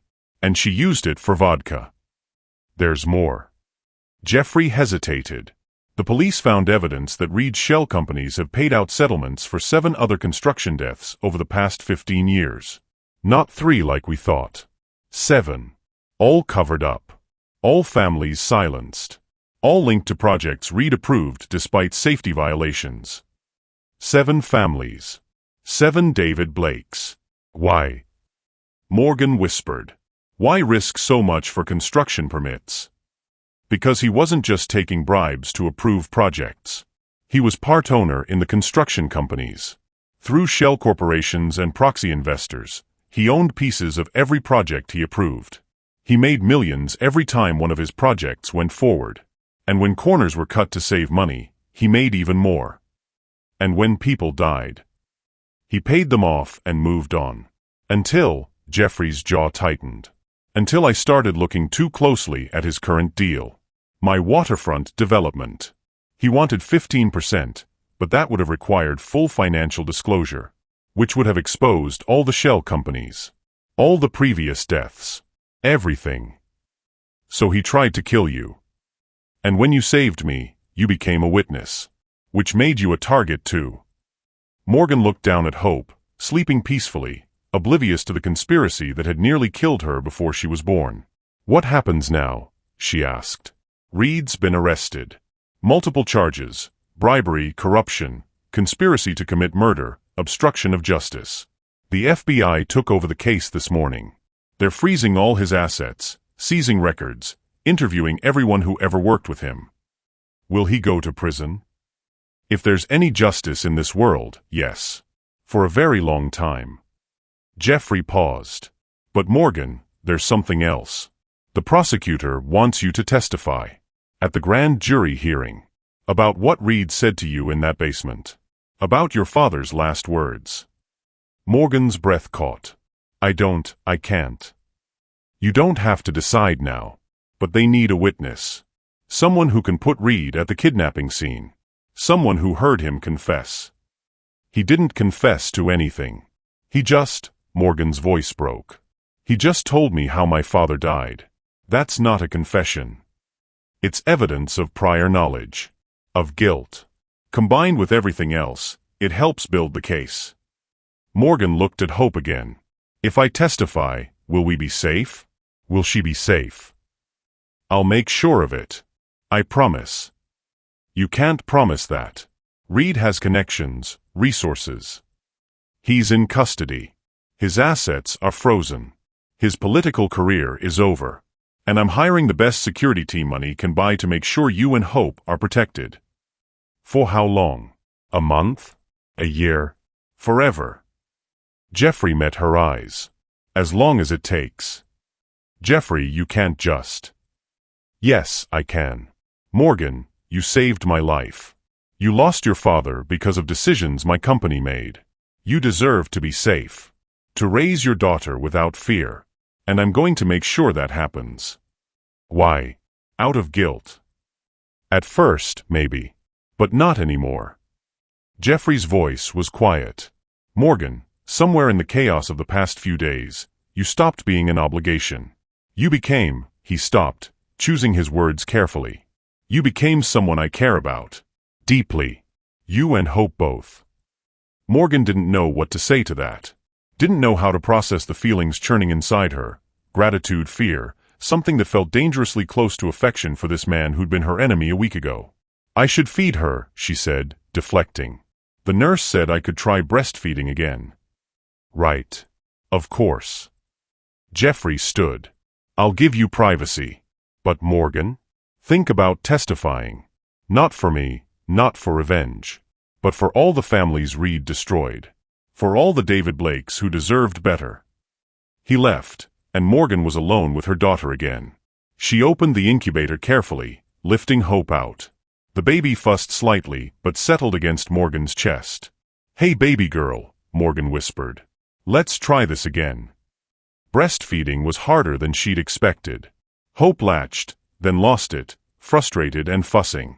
Morgan tried again, patient, determined. On the third try, Hope latched properly and began nursing. Morgan felt tears streaming down her face, relief, joy, the primal satisfaction of providing for her child. We're going to be okay, she whispered. I don't know how yet. But we're going to figure it out. You and me. And maybe, her treacherous heart suggested, Jeffrey too. 2 days later, Hope was moved out of the NICU into a regular room.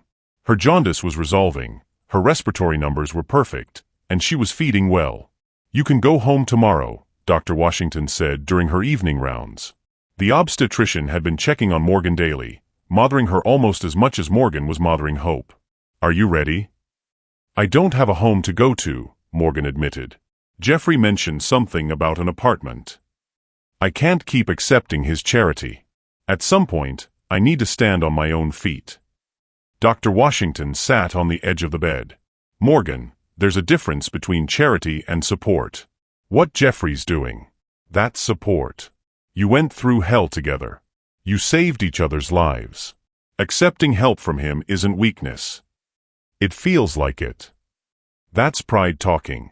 And pride, while admirable, isn't going to keep you and Hope fed and safe. Dr. Washington's voice was gentle but firm. You're going to need help. From Jeffrey, from social services, from me, from anyone willing to give it. There's no shame in that. My mother needed help too. She couldn't handle life alone. And it killed her. Your mother had addiction. That's not the same as accepting support while you rebuild your life. Don't confuse the two. Morgan looked down at Hope, sleeping in her arms. What if I mess this up? What if I become her? You won't. You know why? Because you're already asking those questions. Your mother couldn't. Addiction doesn't let you see clearly. But you do. You see hope, you see the future, you see what needs to be done. That's the difference. A knock on the door. Jeffrey, carrying a large bag. Is this a bad time? He asked. Actually, I was just leaving, Dr. Washington said, standing. But Jeffrey, make sure Morgan gets some real sleep tonight. She's been running on adrenaline and stubbornness for days. I'll do my best. After the doctor left, Jeffrey set the bag on the chair. I brought you something. Actually, several somethings. Jeffrey, you don't have to keep buying me. Just look. Please. Morgan sighed and opened the bag. Inside, clothes. Real clothes, not hospital gowns. Comfortable pants, soft shirts, a warm jacket. And underneath, smaller clothes. Baby clothes. Onesies and sleepers in soft colors. I didn't know what size, Jeffrey said. So I got a few different ones. And the woman at the store said newborns need a lot of changes, so. Thank you. Morgan's voice was thick with emotion. This is, thank you. There's more. At the apartment. Crib, changing table, all the stuff the internet said babies need. I probably overbought, but, he stopped, looking embarrassed. I wanted to make sure you had everything. Why are you doing all this? Jeffrey sat in the chair, careful not to disturb Hope. Honestly? Because I can. Because I have resources and you need them. Because, he paused. Because when I look at you and Hope, I see what matters. Real, concrete good I can do in the world. And after spending my whole life building buildings and making money, doing something that actually matters feels important. We're not your redemption project. I know. But maybe you're my wake-up call. The universe's way of showing me what I should have been doing all along. Hope stirred, making small sounds. Morgan adjusted her, rocking gently. The prosecutor called me today, Morgan said quietly. About testifying. What did you tell them? That I'd think about it. That I needed time. She looked at Jeffrey. If I testify, Reed's lawyers will tear me apart. Homeless, unstable, unreliable witness. They'll say I was hallucinating from the gas, that I'm making up stories for sympathy or money or... They'll try. But Morgan, you're not that person anymore. You have housing, you have support, you have a daughter who proves you're anything but unstable. And you have the truth. That's powerful. Or it's naive. Maybe. But you know what I've learned? Sometimes the truth is enough. Not always. Not even usually. But sometimes. Morgan was quiet for a long moment, watching Hope sleep. Then, my father deserves justice. All the families Reed destroyed deserve justice. So yes. I'll testify. I'll tell them everything. You're sure? No. But I'm doing it anyway. Jeffrey smiled. That's the Morgan Blake I know. Terrified but doing it anyway. Is that your definition of bravery? It's the only definition that matters.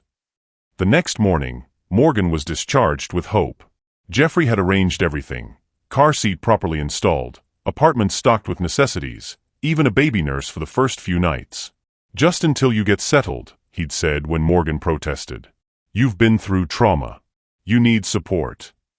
The apartment was in Chelsea, close to restaurants and shops but quiet. 2 bedrooms, plenty of light, and a nursery that looked like something from a magazine. "Jeffrey, this is too much. It's temporary. Until you figure out what you want long-term. No strings attached." But there were strings. Invisible ones, tying her to this man who'd inserted himself into her life. Strings made of gratitude and obligation, and something else she wasn't ready to name. The baby nurse, Linda, a Jamaican woman in her 50s with kind eyes and capable hands, took Hope to the nursery for her nap. "You should rest too," Jeffrey said. "Linda's got this covered. I can't just abandon my daughter to a stranger." "She's not a stranger. She's a registered nurse with 20 years of experience. And you need sleep. Real sleep." Morgan wanted to argue, but exhaustion won. She went to the bedroom, lay down on the softest mattress she'd experienced in years, and was asleep before her head fully hit the pillow. She woke to darkness and panic. Where was Hope? Was she breathing? Was she? "She's fine," Jeffrey's voice came from the doorway. "Linda's with her. It's only been 2 hours." Morgan's heart was still pounding. "I need to check." "Already did. 10 minutes ago. She's sleeping peacefully. Beautiful and perfect." Morgan sank back onto the bed, adrenaline fading. "I don't know how to do this. Be away from her. Trust other people. Sleep." Jeffrey sat on the edge of the bed. "You're going to learn. It's called survival. And you're excellent at it." "I don't feel excellent. I feel terrified." "That's parenthood. Or so I'm told." Morgan looked at him in the dim light. "You're good at this. Supporting me, helping with Hope. Have you done this before?" "No. I've never," he paused. "My ex-wife wanted children. I kept putting it off. Said I was too busy building the company, that we had time. Then she left, and I realized I'd used work as an excuse to avoid the vulnerability of family. Of real connection. Do you regret it?" "Every day. But especially now. Seeing you with Hope, seeing what I could have had if I'd been brave enough." "You're brave. You stood in front of a gun for me." "That was easy. The gun could only kill me. Opening yourself up to love another person? That can destroy you in ways death never could." Morgan studied his face. "You're afraid. Of us. Of what this might become." "Terrified," Jeffrey admitted. "Because I don't trust myself not to screw this up. Not to hurt you or Hope. Not to be your father." "Yeah. Jeffrey, you're not your father. You've proven that 100 times over." "Have I?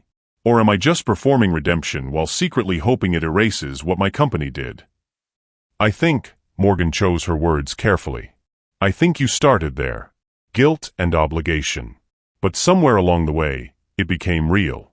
You don't look at Hope like she's a debt to be paid. You look at her like she matters." "She does matter. You both do." "Then trust that. Trust yourself."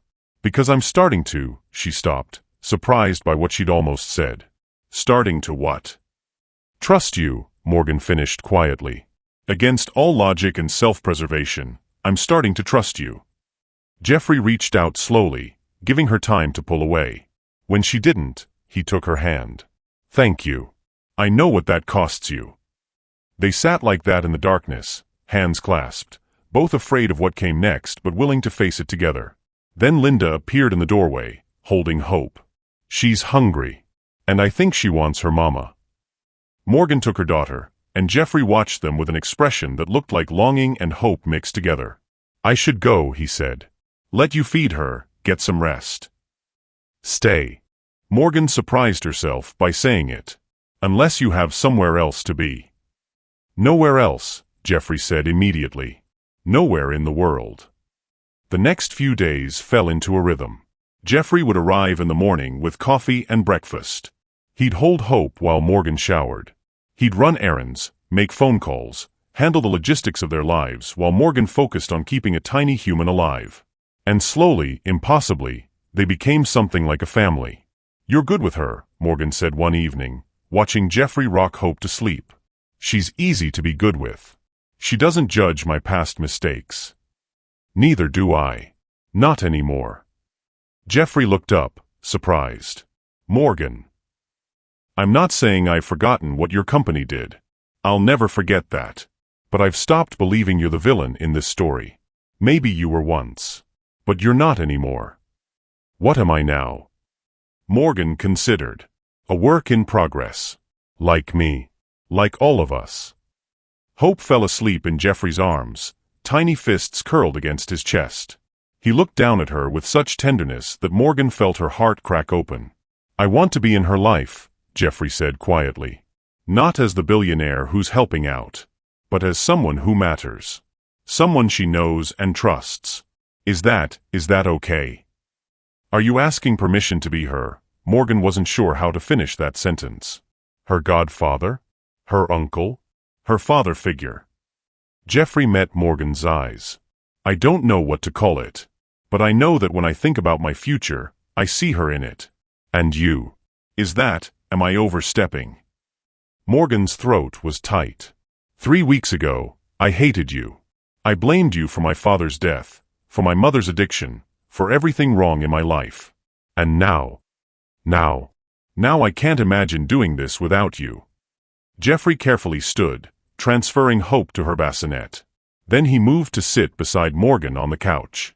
"I need to tell you something," he said, "and I need you to hear all of it before you respond." Morgan's stomach tightened.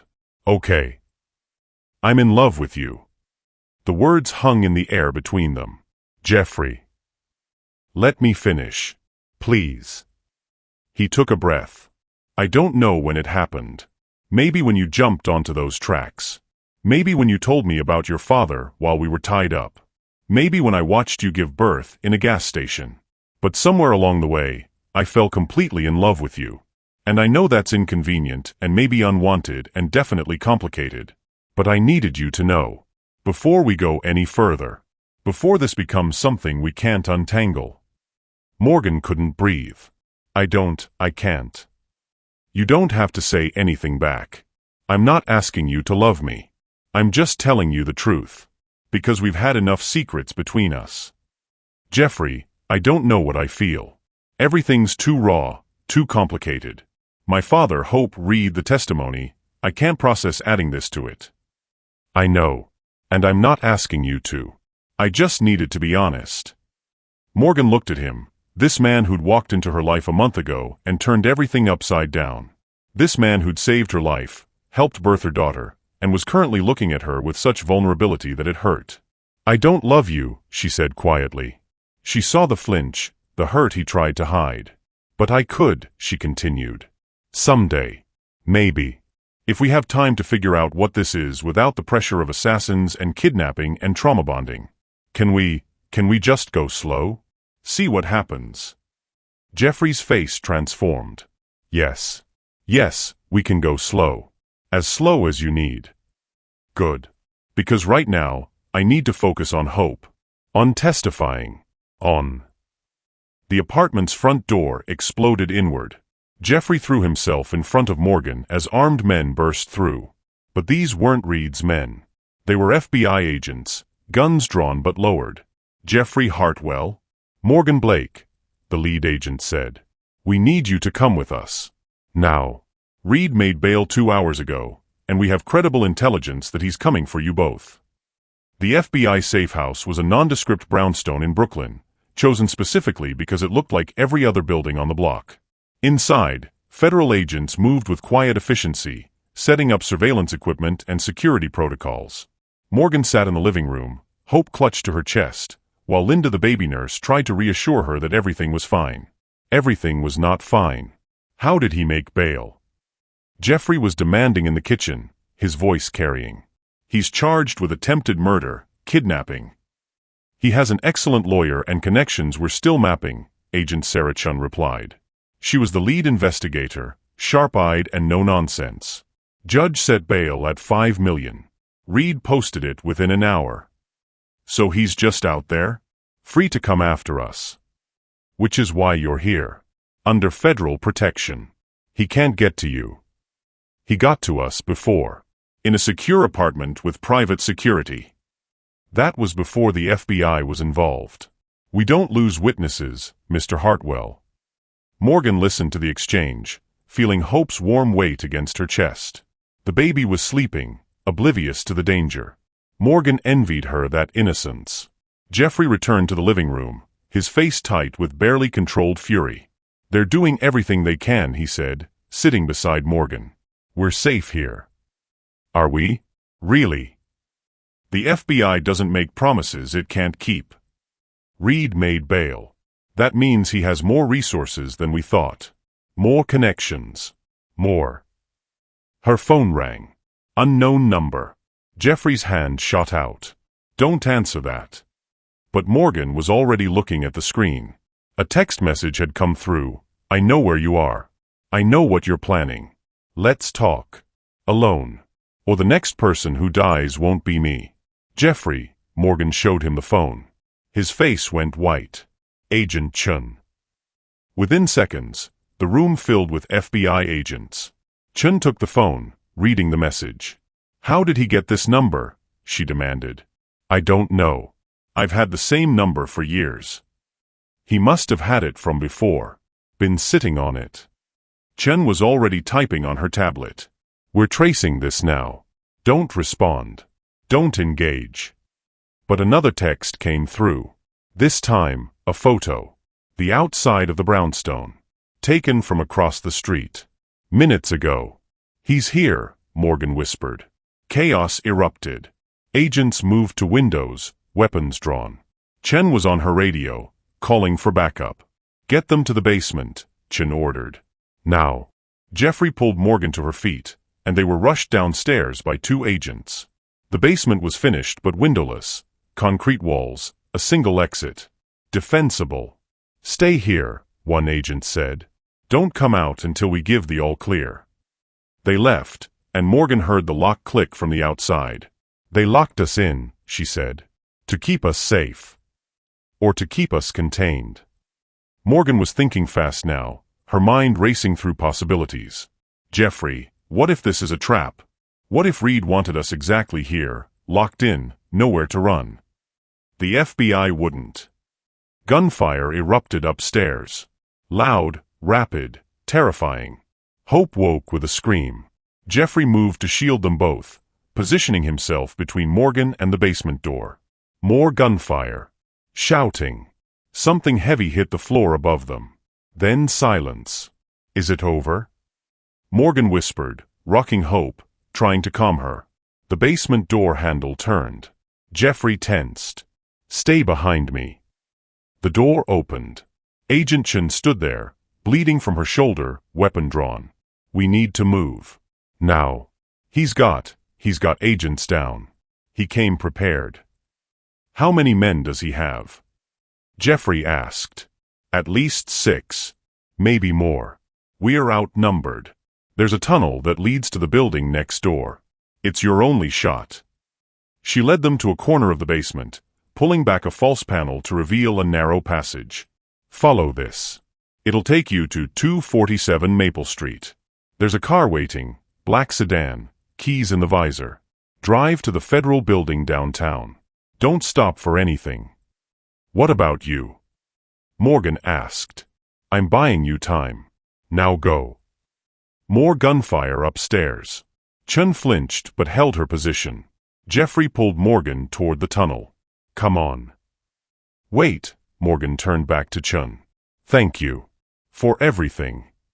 Chen nodded, already turning back to the stairs. Keep that baby safe. She's the only witness we need. They entered the tunnel, barely wide enough for one person, dark and smelling of mold and old concrete. Jeffrey went first, using his phone's flashlight. Morgan followed, hope pressed against her chest. Behind them, they heard more gunfire. Chen's weapon adding to the chaos. The tunnel seemed endless. Morgan's legs burned, her breathing labored. Hope was crying now, frightened by the noise and darkness. "Almost there," Jeffrey said. "I can see the exit." They emerged into another basement, this one clearly abandoned. Graffiti on the walls, broken furniture scattered around. Jeffrey helped Morgan through, then led them up a rickety staircase to the ground floor. They were in an empty building, windows boarded up, electricity off. "The car should be outside," Jeffrey said. They moved to the front door. Jeffrey cracked it open, looking out. The black sedan was there, exactly as Chen had said. But so was someone else. A man in a dark suit, leaning against the car, smoking a cigarette. Reed's henchman. The one from the basement. The one who'd pointed a gun at them in the gas station. Jeffrey pulled the door closed. He's there. Waiting. How did he? Reed knew about the tunnel. About the safe house protocols. He's been planning this. Then what do we do? Jeffrey looked around the empty building. We fight. Jeffrey, I have hope. I can't. I know. Which is why you're going to hide. And I'm going to draw him away from you. No. We stay together. Morgan. Jeffrey took her face in his hands. I need you to listen to me. That man will kill all three of us if he gets the chance. But if I can get him away from you, you can get to the car. Get Hope to safety. And what happens to you? I'll be fine. You're lying. Maybe. But it's the only play we have. Morgan wanted to argue, wanted to find another option, but Hope's cries were getting louder. They were running out of time. Okay, she said. But Jeffrey? Don't die. Please don't die. He kissed her forehead. I don't plan to. He moved toward the back of the building, deliberately making noise. Morgan heard him shout, heard the henchman's response, heard footsteps moving away from the front. She counted to 10, then slipped out the front door. The sedan was right there. Keys in the visor, just like Chen had said. Morgan buckled Hope into the back seat. There was a car seat already installed. The FBI had thought of everything, and slid behind the wheel. The engine started on the first try. She was about to pull away when she heard it. A gunshot. From inside the building. Morgan's hands froze on the steering wheel. Jeffrey. Another gunshot. She should drive away. That was the plan. Get Hope to safety. That was what Jeffrey wanted. But her hands wouldn't obey. Because somewhere in that building, Jeffrey was hurt or dying or... A third gunshot. Then silence. Morgan made a decision. She grabbed her phone, dialed 911, and hit the emergency button that would broadcast her location. This is Morgan Blake. Federal witness. Shots fired at 247 Maple Street, Brooklyn. Officer down. Send everything. Then she locked the doors, leaving Hope safe in the car, and ran back into the building. She found Jeffrey on the second floor, bleeding from his side, slumped against a wall. The henchman lay a few feet away, not moving. Morgan, Jeffrey gasped. Why didn't you? Shut up. Where are you hit? Ribs. Maybe through and through. He shot first. I tackled him, we fought. Morgan pressed her hand against the wound, trying to stop the bleeding. Jeffrey hissed in pain. The gun, he managed. I got the gun. It's... You didn't kill him. Couldn't. Not in me. Just knocked him out. You idiot. He was trying to kill you. Still couldn't. Jeffrey's voice was getting weaker. Not who I want to be. Sirens wailed in the distance. Getting closer. Help's coming, Morgan said. You're going to be fine. Hope. Safe in the car. Locked. She's... Good. That's good. Jeffrey's eyes were closing. Morgan, need to tell you. Save your strength. No. Need to say in case, he coughed, blood on his lips. I love you. Not guilt. Not obligation. Really love you. I know. I know you do. Do you? He was fading fast now. Do you? Yes, Morgan heard herself say. Yes, I love you too. So don't you dare die on me. Don't you dare. But Jeffrey's eyes had closed. The sirens were right outside now. Paramedics burst through the door, and Morgan was pulled away from him. "Ma'am, step back. Save him. Please. He's everything." They worked with practiced efficiency, loading Jeffrey onto a stretcher, starting in 4, calling out medical terms Morgan didn't understand. She followed them outside, where Hope was screaming in the car. Morgan got her out, held her close. "You're okay, baby girl. Mama's here. We're okay." But Jeffrey. They loaded him into an ambulance. Morgan climbed in beside him. "You his wife?" the paramedic asked. "Yes," Morgan lied without hesitation. "I'm his wife." "Okay, ma'am. Hold his hand. Talk to him. Sometimes they can hear us." Morgan took Jeffrey's hand, cold, clammy, barely responsive, and leaned close. "You listen to me, Jeffrey Hartwell. You don't get to tell me you love me and then die. That's not how this works. You're going to live. You're going to recover. And you're going to help me raise Hope. Because I can't do this alone. I need you." The paramedic was putting pressure on the wound, calling out vitals. "BP's dropping. We're losing him. Step it up, we're 3 minutes out." Morgan kept talking. "You remember what you said? About being a work in progress? Well, we're not finished yet. Neither of us. So you fight. You hear me? You fight." Jeffrey's hand twitched in hers. "That's it. Stay with me. Stay with us." They pulled up to the hospital, a different one, not Roosevelt. Trauma surgeons were waiting. They took Jeffrey away, and Morgan was left standing in the emergency bay, covered in his blood, holding her daughter. An FBI agent approached. Young, professional. "Ms. Blake? I'm Agent Rodriguez. Agent Chen sent me. She's in surgery.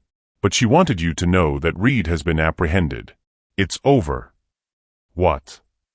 "Councilman Reed was arrested at the safe house. We found evidence on his phone, texts coordinating the attack, payments to the men he hired." And Rodriguez hesitated. "Your phone. The one he was texting. We were recording everything. He confessed to multiple crimes trying to negotiate with you. That recording, combined with Agent Chen's testimony and the evidence from the safe house assault, is more than enough to convict him." Morgan couldn't process it. Reed was arrested. Jeffrey was in surgery. Chen was in surgery. Everything was falling apart and coming together at the same time. "Is he going to make it?" she asked. "Jeffrey." "I don't know, ma'am. But he's tough. And he's got a lot to live for." Rodriguez left her in the waiting room. Hospital staff brought her water, a blanket, a hospital gown to change into since her clothes were covered in blood. Linda appeared. Somehow the baby nurse had tracked them down, and gently took Hope. "I'll watch her, honey. You sit. Rest." But Morgan couldn't rest. Couldn't sit still. She paced the waiting room, replaying everything in her mind. Jeffrey throwing himself in front of gunfire. Jeffrey saying he loved her. Jeffrey's eyes closing, blood on his lips. Hours passed. Night turned to dawn. Hope slept in Linda's arms. Finally, a surgeon emerged. "Family of Jeffrey Hartwell?" Morgan stood. I'm his wife," Linda said firmly. "She's his wife." The surgeon nodded. "He's stable. The bullet passed through cleanly, missed major organs. He lost a lot of blood, but we got him transfused and stabilized. He's going to make a full recovery." Morgan's legs gave out. She sank into a chair, sobbing with relief. "Can I see him?" "He's in recovery now. Give it another hour, then you can go up." When Morgan finally saw Jeffrey, he was pale but awake, hooked up to monitors and IVs. "Hey," he said weakly when she entered. "Hey yourself." Morgan pulled a chair close to the bed. "You scared me." "Scared myself too. The doctors said you're going to be fine." "That's what they tell me." Jeffrey's hand found hers. "Hope." "Perfect. Sleeping in the waiting room with Linda." "Good. That's good." They were quiet for a moment. Then Jeffrey spoke. "In the building. Before I passed out. Did you say?" That I love you? Yes. You meant it. Morgan thought about lying, about taking it back, about protecting herself from the vulnerability of admitting it. But she'd spent too long running from truth. Yes, she said simply. I meant it. I don't know when it happened. I don't know if it's smart or healthy or anything other than completely terrifying. But I love you, Jeffrey Hartwell. Jeffrey's eyes filled with tears. I don't deserve that. Probably not. But you're getting it anyway. What about your father? Everything my company did is in the past. And we can't change the past. But we can choose what we do with the future. Morgan squeezed his hand. My father would want me to be happy. To give Hope a good life. To find peace. And somehow, impossibly, I think I can do that with you. Are you sure? No. But I'm doing it anyway. Terrified but doing it anyway. Jeffrey smiled, weak but genuine.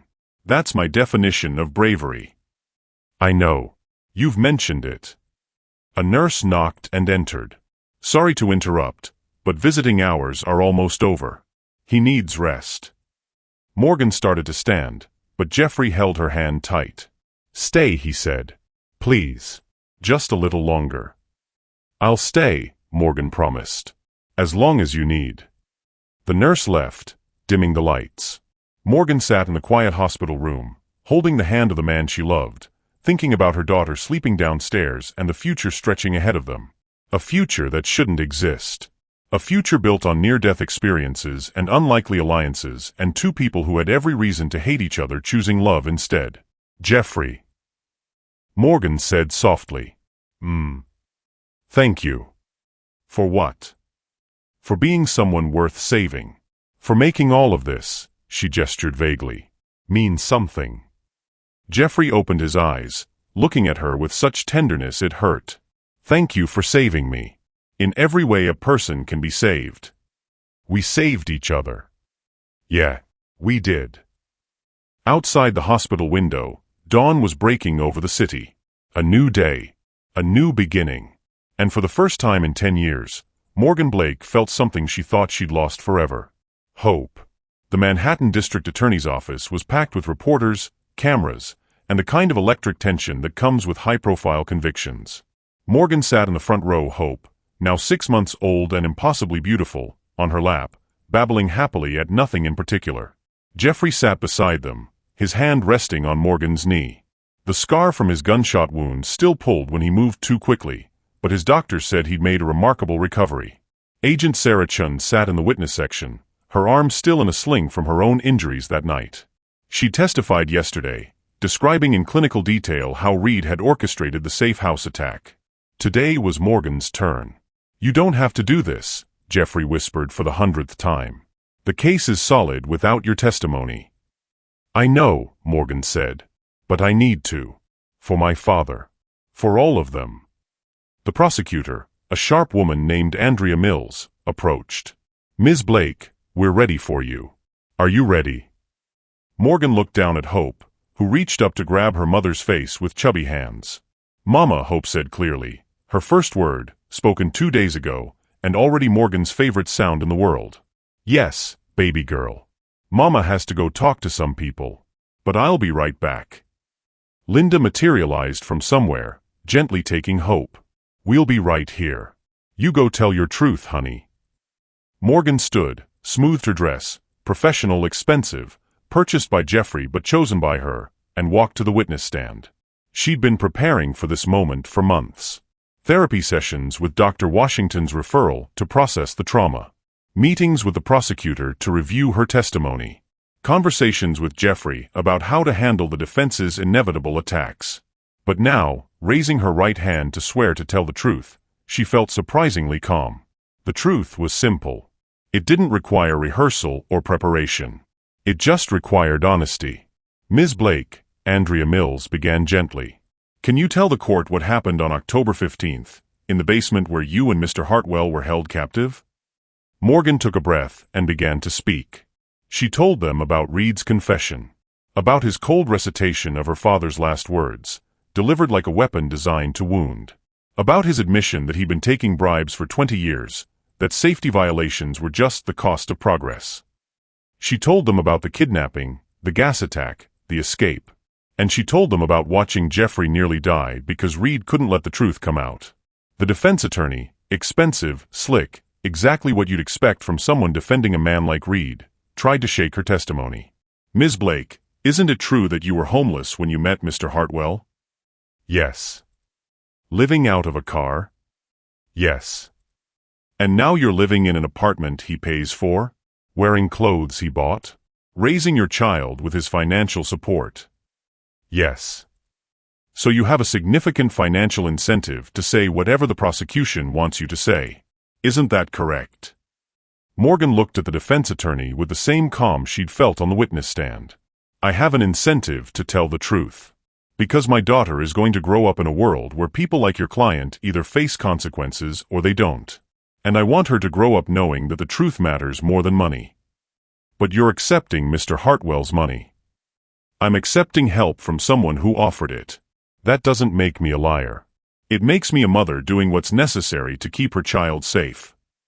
The defense attorney tried a different approach. "You claim Councilman Reed confessed to you. But there were no recording devices, no witnesses besides Mr. Hartwell, who is hardly unbiased. How do we know you're not simply making this up?" "You don't," Morgan said simply. "You have to decide whether you believe me. But I can tell you this, I have nothing to gain from lying. Reed can't hurt me anymore. He's already lost. So why would I perjure myself? For money? I could have sued Hartwell Properties for my father's death. I could have gone to the media with my story years ago. But I didn't. Because I'm not interested in profiting from tragedy. I'm interested in justice." She glanced at Jeffrey, who was watching her with obvious pride. "And if the jury decides I'm not credible because I'm poor, or because I accepted help, or because I made choices you don't agree with, then that says more about our justice system than it does about my truthfulness." The courtroom was silent. The defense attorney had no response. When Morgan stepped down from the witness stand, Hope reached for her, crying "Mama" again. Morgan took her daughter, held her close, and returned to her seat beside Jeffrey. "You were incredible," he whispered. "I just told the truth. That's what made it incredible." The trial continued for another week. More witnesses, more evidence, more expert testimony about shell companies and bribery and construction safety violations. But everyone knew Morgan's testimony had been the turning point. The jury deliberated for 6 hours. When they returned, the verdict was unanimous. Guilty on all counts. Councilman James Reed was sentenced to 25 years in federal prison. No possibility of parole. Morgan watched him being led away in handcuffs and felt nothing. Not satisfaction, not vindication. Just a quiet sense that justice had finally been served. "It's over," Jeffrey said, his arm around her shoulders as they left the courthouse. "No," Morgan corrected. "It's just beginning." The architectural firm Morgan Blake had founded occupied a small but bright office in Tributes. She had 3 employees, all talented architects who'd struggled to find work for one reason or another, and a growing reputation for designing affordable housing that didn't sacrifice beauty for cost. Her first major project was a renovation of the Queens construction site where her father had died. Hartwell Properties had donated the property, and Morgan was turning it into community housing with strict safety protocols and worker protections built into every contract. The Blake Safety Standards, the industry was calling them. Other developers were starting to adopt similar protocols. Her father's death was saving lives. Jeffrey stopped by the office most afternoons, usually with coffee and whatever pastry Morgan had mentioned craving that day. They'd been dating officially for 4 months now, real dating, with dinners and movies and long conversations about everything and nothing. "How's the project going?" he asked, setting the coffee on her drafting table. "Good. We're ahead of schedule and under budget." Morgan took a sip, humming with satisfaction. "How's the waterfront development?" "Finally got all the permits approved. New city council is much more reasonable now that Reed's gone." Jeffrey pulled up a chair beside her. "I wanted to ask you something." "Okay." "The waterfront project. I want to name it after your father. The David Blake Waterfront Commons. Community space, affordable housing, a memorial plaza. What do you think?" Morgan felt tears sting her eyes. Jeffrey. I know it doesn't bring him back. I know it doesn't erase what happened. But I want people to remember him. Not as a construction worker who died in an accident, but as someone who mattered. Someone whose death changed how we build things. Someone who deserves to be honored. Morgan set down her coffee and wrapped her arms around him. Thank you. Yes. He would have loved that. They held each other for a moment, comfortable in the silence that had become their language. Where's Hope? Jeffrey asked eventually. Daycare. She's obsessed with this one little boy who keeps stealing her toys. I think she might be in love. She's 6 months old. It's never too early to have crushes. Morgan pulled back, studying Jeffrey's face. Speaking of which, I'm not in love with anyone stealing my toys. Jeffrey. What? I've been thinking about something. His expression shifted, vulnerable, hopeful. Yeah, about us. About where this is going. About, Morgan took a breath. About whether you want to meet my therapist. Jeffrey blinked. Your therapist? Why? Because I'm thinking long-term. Really long-term. And I want to make sure we do this right. Process everything that's happened. Build something healthy, not just something built on trauma bonding and shared near-death experiences. You want to do couples therapy. I want to do this properly. Which means acknowledging that we have a complicated history. That we both have wounds that need healing. That we can't just pretend the past didn't happen. Jeffrey was quiet for a moment. Then, I love you. I know. No, I mean, I love you enough to do therapy. To do the hard work. To face all the uncomfortable truths we've been avoiding.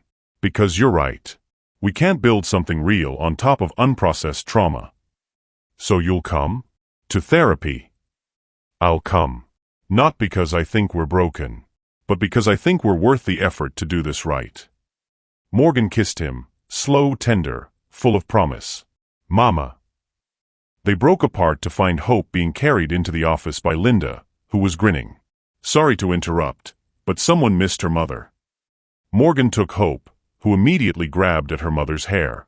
Hi, baby girl. Did you have fun at daycare? Fun. Hope said, another new word.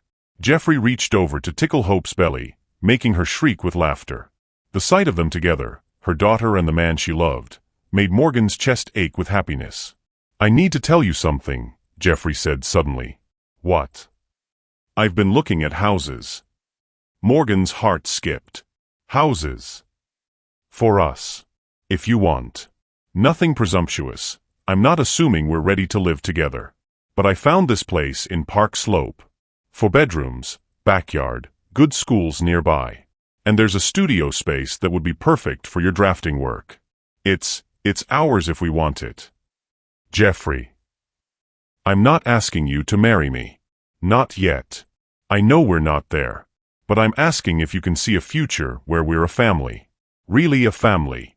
Where Hope calls me Dad and we figure out how to blend our lives together in a way that works for all of us. Morgan looked at Hope, who was examining Jeffrey's watch with intense concentration.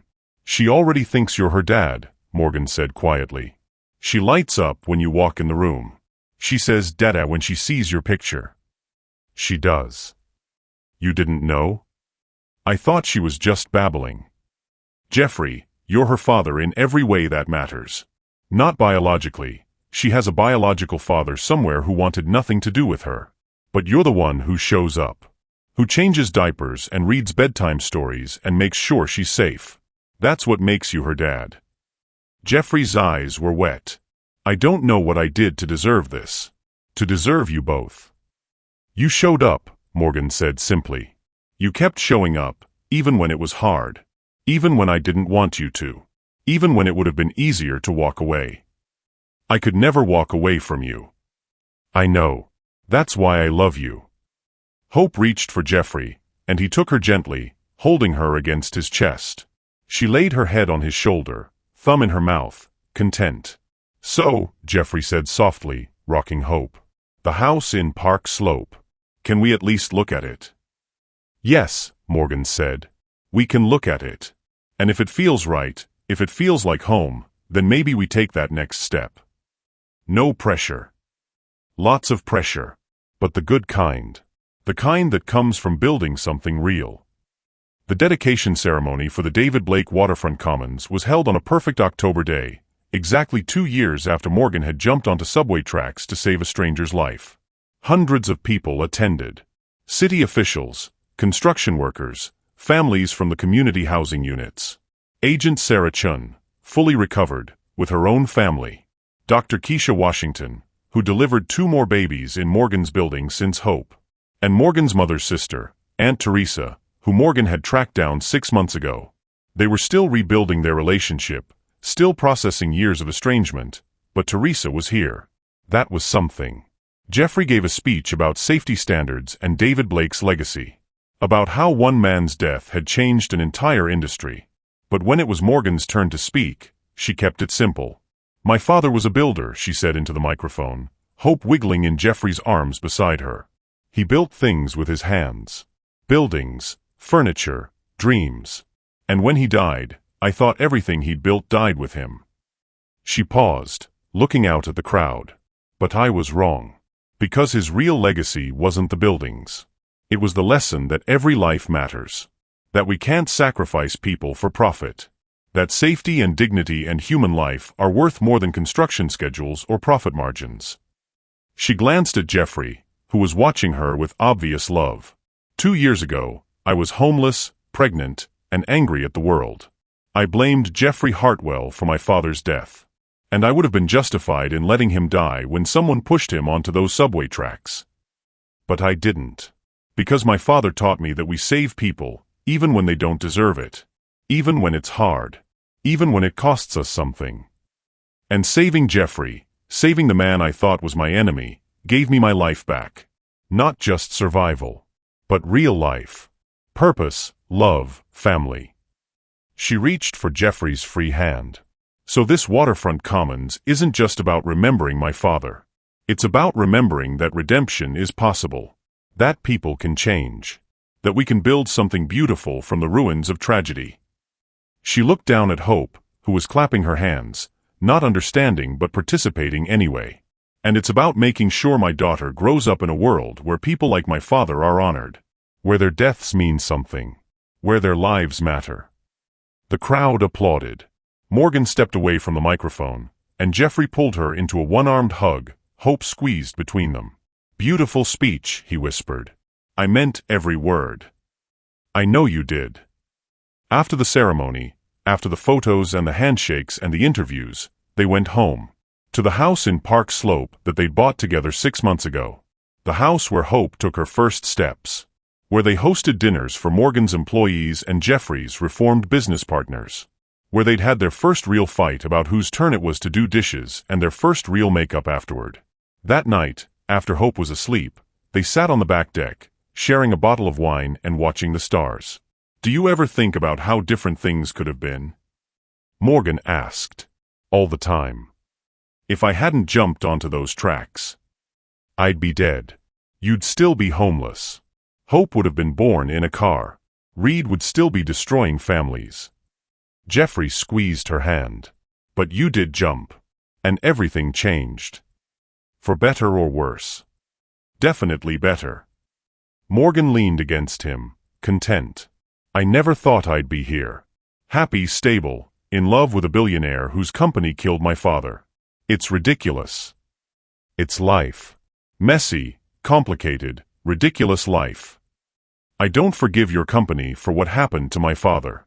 I want to be clear about that. I know. But I forgive you. For not knowing, for not doing more, for benefiting from a system that killed him. I forgive you, Jeffrey." Jeffrey was quiet for a long moment. Then, "Thank you. I don't deserve that forgiveness, but I'm grateful for it. You've earned it. Every day, in 100 small ways, you've earned it." They sat in comfortable silence, the kind that comes from knowing someone deeply. Morgan. Will you marry me?" Morgan sat up, looking at him. "What?" "Marry me." Jeffrey pulled a small box from his pocket, when had he gotten that, and opened it to reveal a simple but beautiful ring. Not because I think we need a piece of paper to validate what we have, but because I want Hope to grow up seeing that I chose you. That you chose me. That we built something permanent from all the broken pieces. Morgan looked at the ring, then at Jeffrey, then at the house behind them where their daughter slept. Yes, she said simply. Yes, I'll marry you. Jeffrey slipped the ring on her finger, perfect fit somehow, and kissed her like she was precious, which to him she was. I love you, he said. I love you too. Even though you're dramatic and propose on random Tuesday nights. It's not random. It's exactly 2 years since you saved my life. Seemed appropriate. You're ridiculous. You're marrying me anyway. Yes, Morgan said, kissing him again. I am. Inside the house, Hope started crying, probably a bad dream. They both stood automatically, moving toward the sound of their daughter's distress. And as they climbed the stairs together, as Morgan picked up Hope and Jeffrey rubbed the baby's back while singing a terrible off-key lullaby, Morgan realized something profound. This was what redemption looked like. Not grand gestures or public confessions, but showing up, day after day, building something real from the ruins of tragedy. Her father was gone. That pain would never fully heal. But from his death had come new life. New safety standards that would protect other families. A daughter who would grow up knowing her grandfather's name. A love story that shouldn't exist but did anyway. Hope fell back asleep in her arms, and Morgan looked at Jeffrey across their daughter's crib. We did good, she whispered. We did, Jeffrey agreed. And in that moment, in the quiet of their home, with their daughter sleeping peacefully between them, Morgan Blake finally understood what her father had been trying to teach her all those years ago. That life is about building. Not just buildings, but connections, families, futures. And that sometimes, the most beautiful things are built from the ruins of what came before. Hope Blake Hartwell stood at the construction site, tiny hard hat perched on her head, watching the workers with the same intensity her grandfather once had. Mama, why do they wear those? She pointed at a worker's safety harness. Because it keeps them safe, Morgan explained. So they can go home to their families every night. Like Grandpa David? Morgan's throat tightened. They talked about David Blake often. His photos were throughout the house. His tools were displayed in the office. His story was part of Hope's bedtime rotation. Your Grandpa David didn't have those safety protections. But because of what happened to him, now all these workers do. He helped save their lives. So Grandpa David is a hero. Yes, baby. He is. Jeffrey approached, also wearing a hard hat, carrying blueprints. He'd stepped back from running Hartwell Properties entirely, focusing instead on safety consulting and advocacy work. The company was now run by a board of directors that included 3 former construction workers and 2 safety inspectors. Hey, kiddo, he said, scooping Hope up. Ready to see where your new little brother or sister is going to play?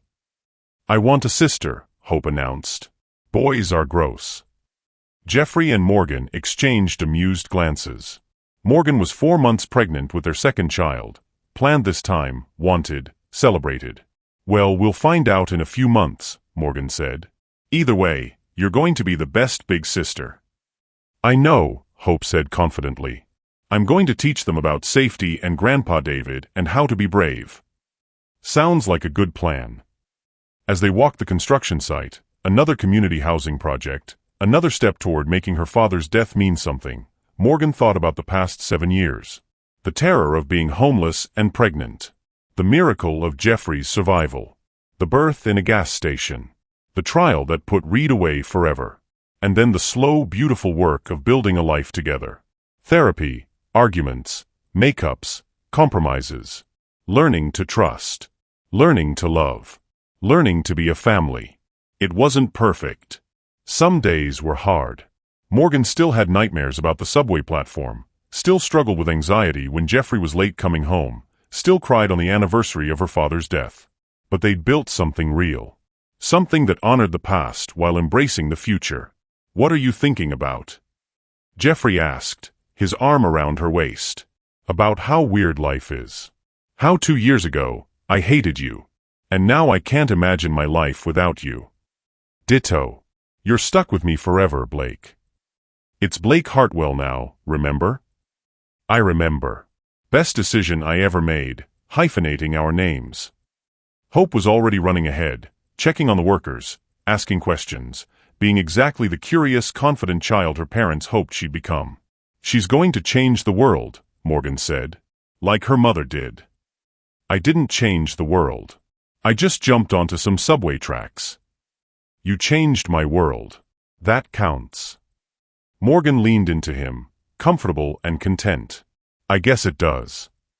And as they followed their daughter through the construction site, past workers in proper safety gear, past memorial plaques honoring lives lost, past the foundations of buildings that would house families who needed them, Morgan Blake Hartwell understood something fundamental. Tragedy doesn't define us.